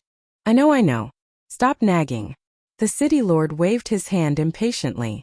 Since the city lord had personally given the order, how could the people in front dare to dawdle? Moreover, they also wanted to watch a good show. Half an hour later. Finally, it was Mu Qing and Mu Shuer's turn. Mu Shuer whispered, brother, are you going to give it your all? Yes. Let's try to alert the Pill Tower's tower master. Mu Qing answered in a low voice. The siblings each walked to a wooden table and placed their hands on the spirit stone. Buzz! The 2 spirit stones kept vibrating and the light became more and more dazzling. Qin Feiyang frowned. This pair of brother and sister really hid their strength well. At the same time, Luo Yi and the other 2, as well as the others, were extremely surprised and bewildered. The city lord and the guard commander also looked at the 2 of them in surprise. Buzz! The spirit stone vibrated again. This was already the 9th time. Were they all at level 10 mental strength? This thought crept into everyone's mind. Buzz! The spirit stone vibrated again. But it was not over. It vibrated twice in a row. Level 12 mental strength. Even the city lord and the guard commander could not remain calm. Qin Feiyang's eyes were also shining. The mental strength that he had displayed so far was at level 10. The siblings had already surpassed him. Buzz! The spirit stone trembled again. And the light it emitted was dazzling. Level 13 mental strength. At this moment the entire place was silent. It was also at this moment. The siblings' bodies swayed and they finally retracted their arms. The 2 shook their heads and looked up at the top of the Pill Pagoda at the same time. There was a faint trace of disappointment in their eyes. How deep are you hiding? Qin Feiyang muttered. Level 13 mental strength was unheard of in the state capital. He also followed their gaze and looked at the top of the Pill Pagoda. The appearance of 2 level 13 mental strength did not alarm the pagoda master. This person's standards were too high, right? And he said that the pagoda master was not in the Pill Pagoda at all? This is not good. After Luo Yi and Yan Shi came back to their senses, they looked at each other with a trace of worry in their hearts. This pair of siblings had level 13 mental strength. As their friend, how could Su Ping be too weak? The 2 of them poked Shi Yun's back, wanting him to probe Qin Feiyang's background. If there was no chance of winning, it was not too late to back out now. Shi Yun's eyes flashed and he turned to look at Qin Feiyang. He cupped his hands and smiled. May I ask, Brother Su, are you close to them? No, I only met them when I came to Sky Thunder City. We've only met a few times. Qin Feiyang smiled faintly. Hearing this, Yan Shi and Luo Yi heaved a sigh of relief. The city lord and the guard commander also came back to their senses, and they were all smiles. The city lord nodded and said, very good. These 2 are good seedlings. You have to work harder in the next assessment. Qin Feiyang was stunned. He thought that the city lord would tell Mu Qing and Mu Shuer that they did not need to participate in the next assessment and could directly enter the Pill Pagoda. The 2 of them were completely qualified. However, he did not expect that he would ask them to work harder. The assessment of the Pill Pagoda was really harsh. Thank you for your encouragement, city lord. We will work hard. Mu Qing and Mu Shuer bowed to the city lord and turned to look at Qin Feiyang. Mu Qing smiled. Brother Su, you didn't expect this, right? Yes. I really didn't expect that these 2 people who claim to know a thing or two about alchemy would actually have level 13 mental strength. Qin Feiyang shook his head and smiled. Mu Qing smiled faintly. There are many things that you can't just look at the surface, don't you think so? Yes. Qin Feiyang nodded. However, he was thinking in his heart. Mu Qing's words seemed to have a hidden meaning. He also noticed that the siblings' eyes were very strange. They seemed to be eager to see the pagoda master, just like him. Brother Su will wait for you over there. Sister, let's go. Mu Qing called Mu Shuer and walked to the right. Luo Yi looked at the siblings' backs and his eyes flashed. He turned to Qin Feiyang and said, let's start too. Let me go first. Yun stepped forward and secretly placed his hand on the mental stone. Buzz! The mental stone vibrated continuously for 10 times before Yun let go of his hand. He rubbed his dizzy head and turned to face the crowd. He cupped his hands and smiled. Sorry for making a fool of myself. After that, he also walked to the right. Level 10 mental strength is not simple, Qin Feiyang muttered. One had to know that in the sanctum only Lu Ziyuan and the other two had level 10 mental strength. Murongjing was the only one with level 11 mental strength. Level 12 and level 13 mental strength were unheard of. This showed that the overall level of the Forgotten Land was higher than the spiritual state. This place was full of surprises. To be honest, he didn't want to leave. You three, don't waste everyone's time. Hurry up and start. The guard commander glanced at Qin Feiyang and the other two and frowned slightly. He seemed to be very unhappy. Qin Feiyang nodded and stepped forward. Yanshi and Luoyi looked at him in disdain and walked to a wooden table respectively. 3 big hands pressed on the mental stone almost at the same time. Buzz! The 3 mental stones kept vibrating. Once. 3 times. 5 times. 7 times. 9 times. They all vibrated 9 times. Do they all have level 10 mental strength? Everyone stared at the mental stones. The guard commander and the mayor looked at each other and were quite excited. 2 level 13 mental strength. 1 level 10 mental strength. And Su Ping and the other 2 definitely had level 10 mental strength. There were many good seedlings this time. By now Luoyi and Yanshi had begun to feel dizzy and their mental strength was about to dry up. However, when they noticed Qin Feiyang's expression, their eyes were suddenly filled with deep disbelief. They saw Qin Feiyang standing there like an iron pine tree without shaking at all. How did his mental strength dry up? Does he also have level 10 mental strength? Their minds were in a mess. This was because their mental strength had been tested long ago. Like Yun, they were all level 10. If Qin Feiyang's mental stone vibrated again, they would be tied. Even if it was a tie, it would be a great humiliation for them. Soon, the others, the mayor, and the guard commander also noticed Qin Feiyang's situation. They couldn't help but look forward to it. But suddenly, Qin Feiyang's body shook as if he was about to fall. Haha. It turns out that you only have level 9 mental strength. I thought you were very powerful. Trash is indeed trash. If you can't hold it, don't hold it. Seeing this, Luoyi and Yanshi retracted their arms, shook their heads hard and began to laugh. The mayor and Yanshi frowned and also showed a look of disappointment. The onlookers even looked at Qin Feiyang with contempt. Since he didn't have this ability, he shouldn't compare with Luoyi and Yanshi. Wasn't this asking for humiliation? It's really disappointing. Yun secretly sighed. He also thought that this person's mental strength was very strong, but it turned out that it was only level 9. Level 9 mental strength in the eyes of others was considered outstanding. But in his eyes it was no different from trash. Only Mu Qing and her sister had a bright light in their eyes. Even during the whole process they didn't look at Luoyi and Yanshi. They had been locking their eyes on Qin Feiyang. They could feel that Qin Feiyang's mental strength was far more than this. Trash, look carefully what is called an alchemy genius. Don't be arrogant in front of us in the future. Luoyi and Yanshi laughed. Buzz! The 2 mental stones vibrated at the same time. Level 10 mental strength. After the mental stones vibrated, the 2 immediately retracted their arms, feeling dizzy. Their mental strength had been completely exhausted. The guard commander was about to announce the result, but at this moment, the mental stone in Qin Feiyang's hand also vibrated suddenly. What? Everyone was shocked. Wasn't his mental strength exhausted? Why did the mental stone vibrate? Could it be that there was something wrong with the mental stone? Luoyi and Yanshi hadn't had time to dispel the dizziness. Hearing the movement, they immediately looked at Qin Feiyang.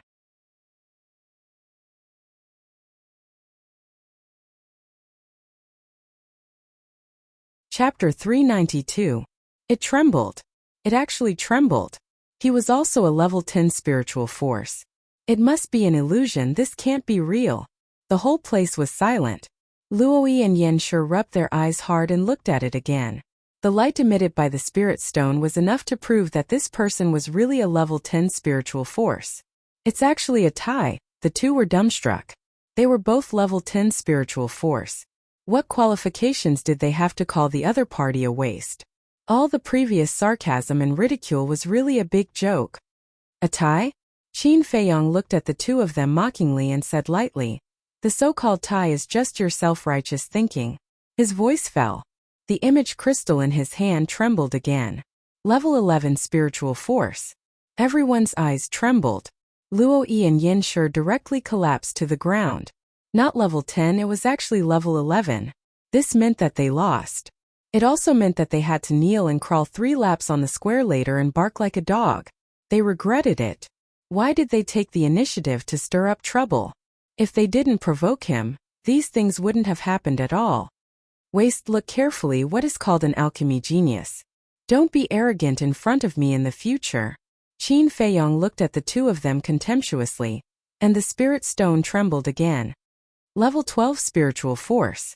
Yin Shi and Yin Shi were dumbfounded. At the same time, their hearts were extremely bitter. Qin Feiyong said these words, they had said it before, but now it was returned to them. What a great irony. The others were the same. When they thought of how they actually despised this person before, even they couldn't help but laugh.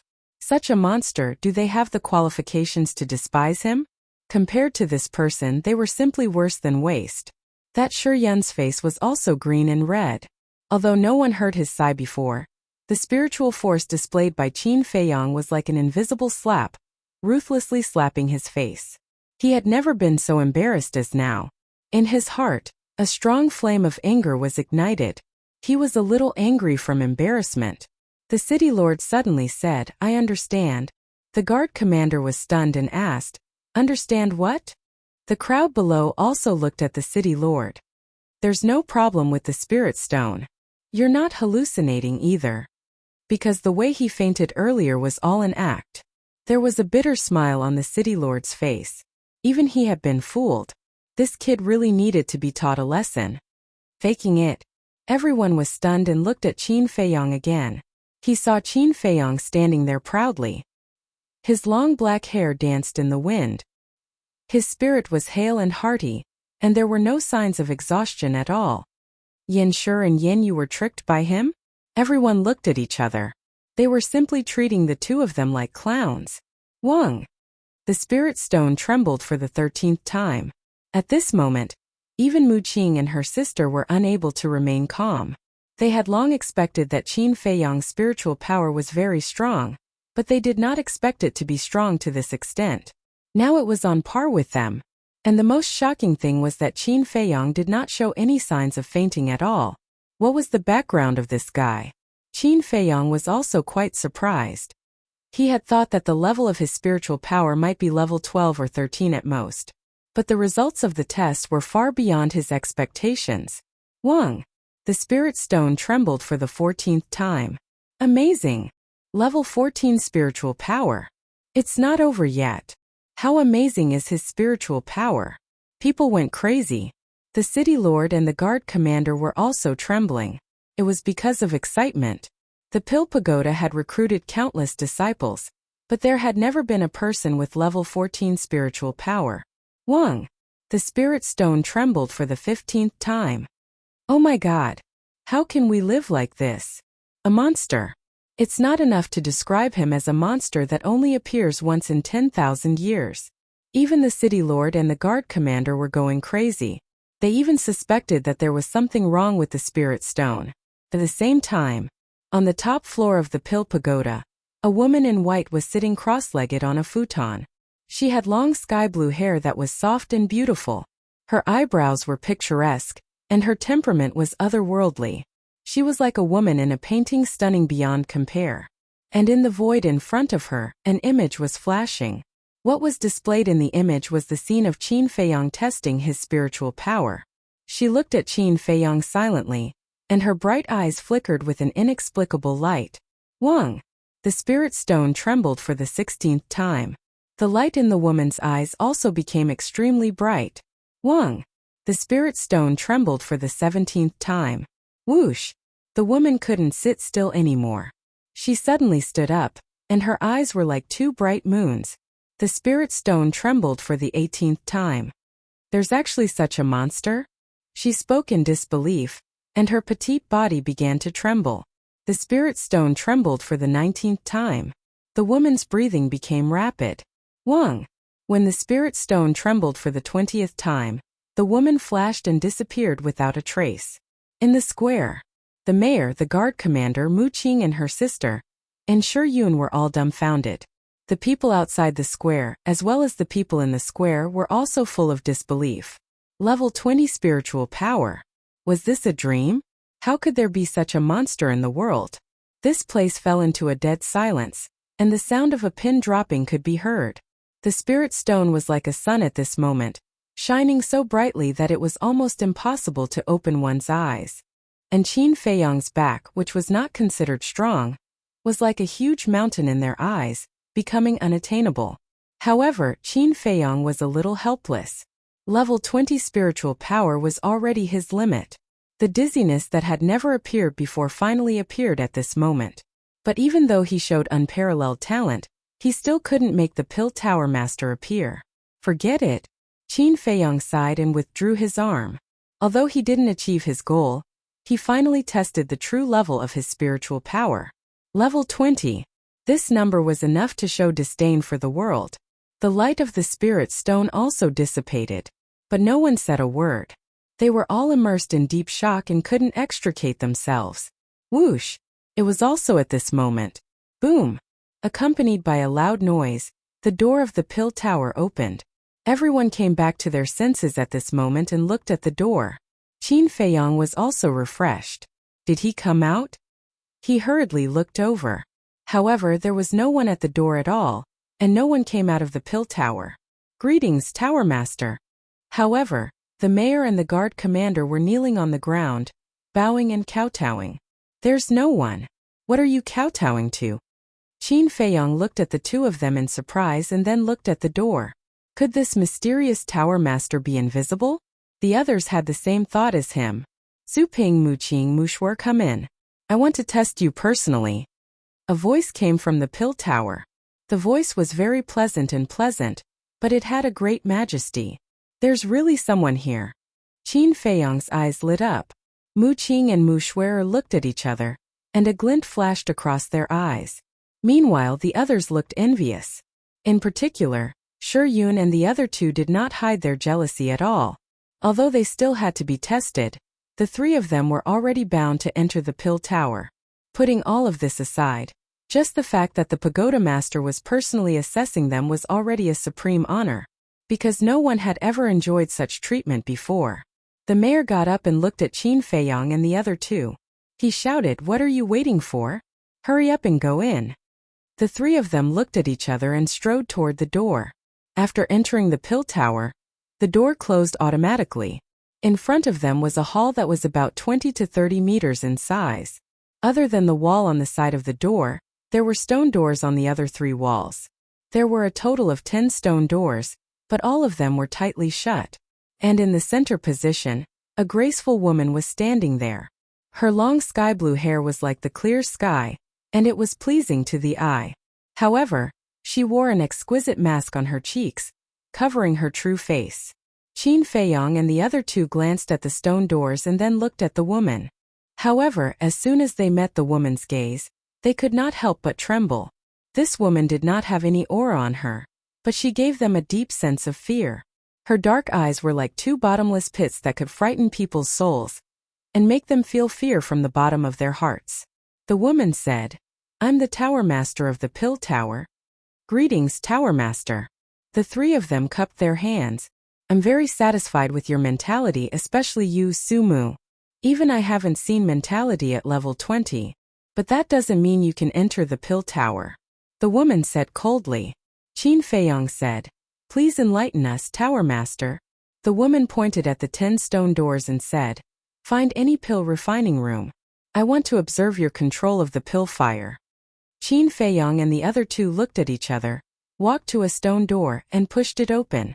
There was a pill refining room inside, but it was not big, only about 10 meters. However, it was very clean and tidy. Mu Qing and his sister glanced at the pill refining room and walked in. Qin Feiyang also stepped into the pill refining room. It was very hot inside. It was as if he was in a furnace. and he was sweating profusely in an instant. However, Qin Feiyang did not feel it at all. He looked at the stone platform for pill refining, and his eyes shone brightly. He could finally use the flame of heavenly thunder to refine pills. A grade 6 pill fire. He was really looking forward to it. How many pill veins could he refine? Huff. He took a deep breath and temporarily put aside the thought of snatching the flame of heavenly thunder. He pressed the button on the stone platform. A burst of flames immediately rushed out. This flame was not an ordinary flame, but a purple flame. There was also a trace of the power of thunder and lightning in the flame. Qin Feiyang's mind stirred, and a wisp of mentality emerged, tentatively approaching the pill fire.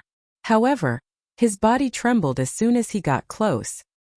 He felt as if there was a flame burning in his mind, and his facial features were distorted. Pain. An indescribable pain. Moreover, as time passed, the pain became more and more intense. He gritted his teeth and endured. His mentality surged out and rushed crazily toward the pill fire.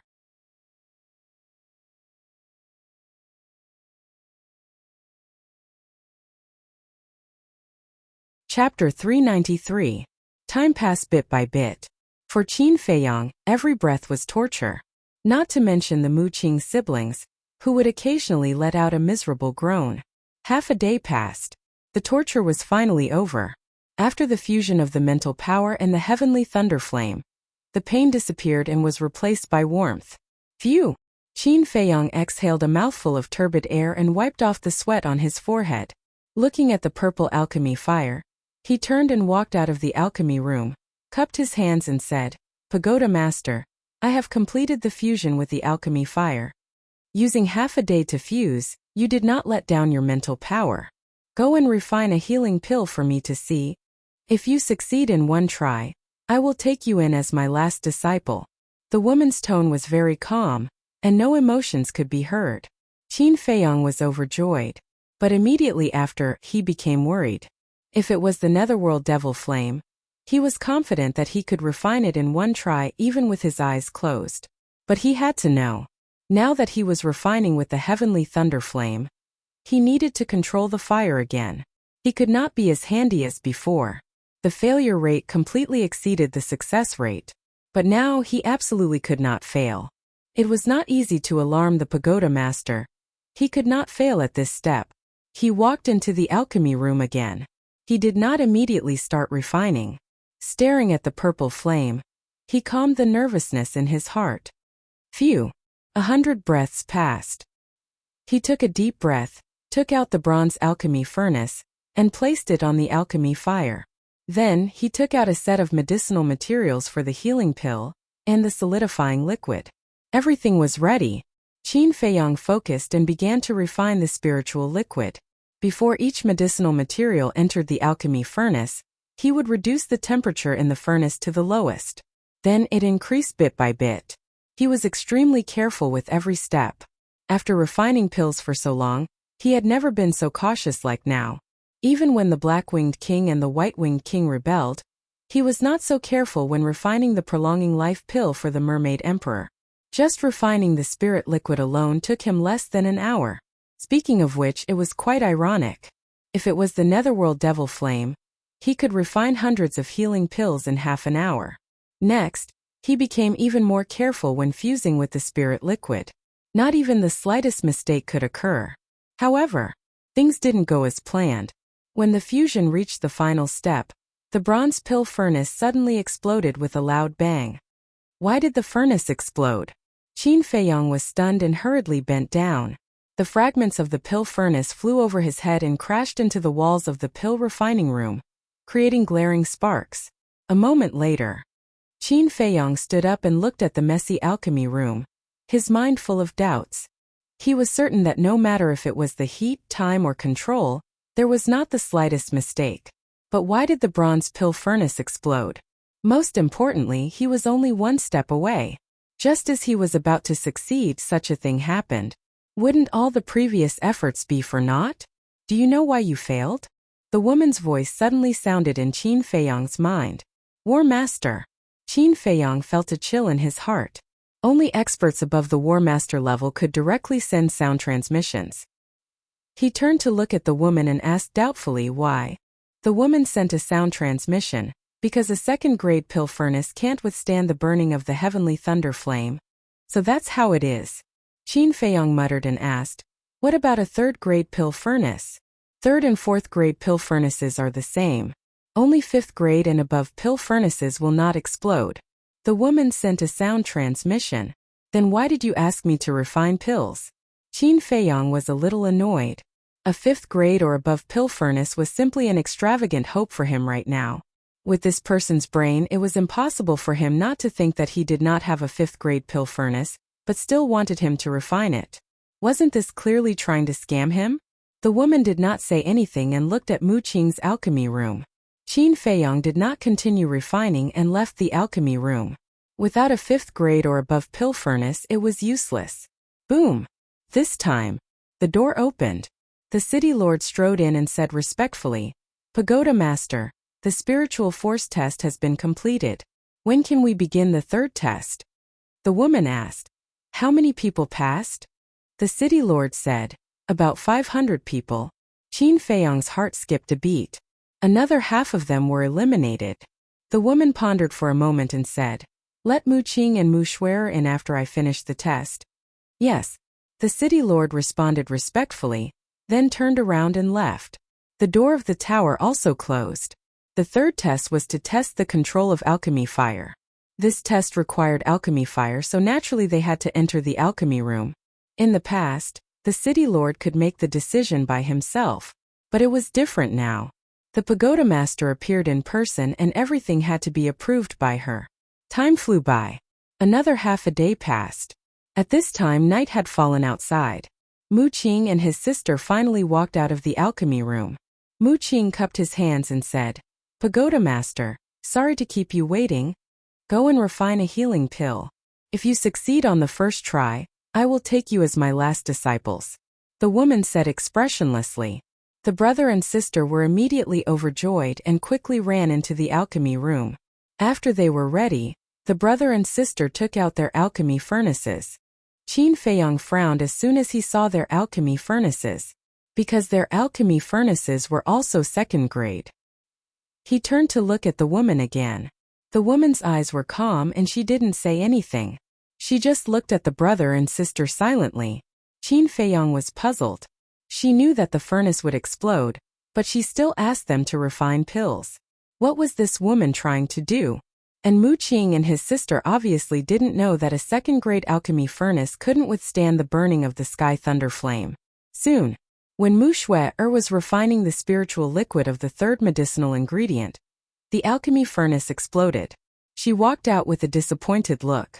The woman didn't say anything. Mu Shuer walked to Qin Feiyong and asked in a low voice, Brother Su, did your furnace explode too?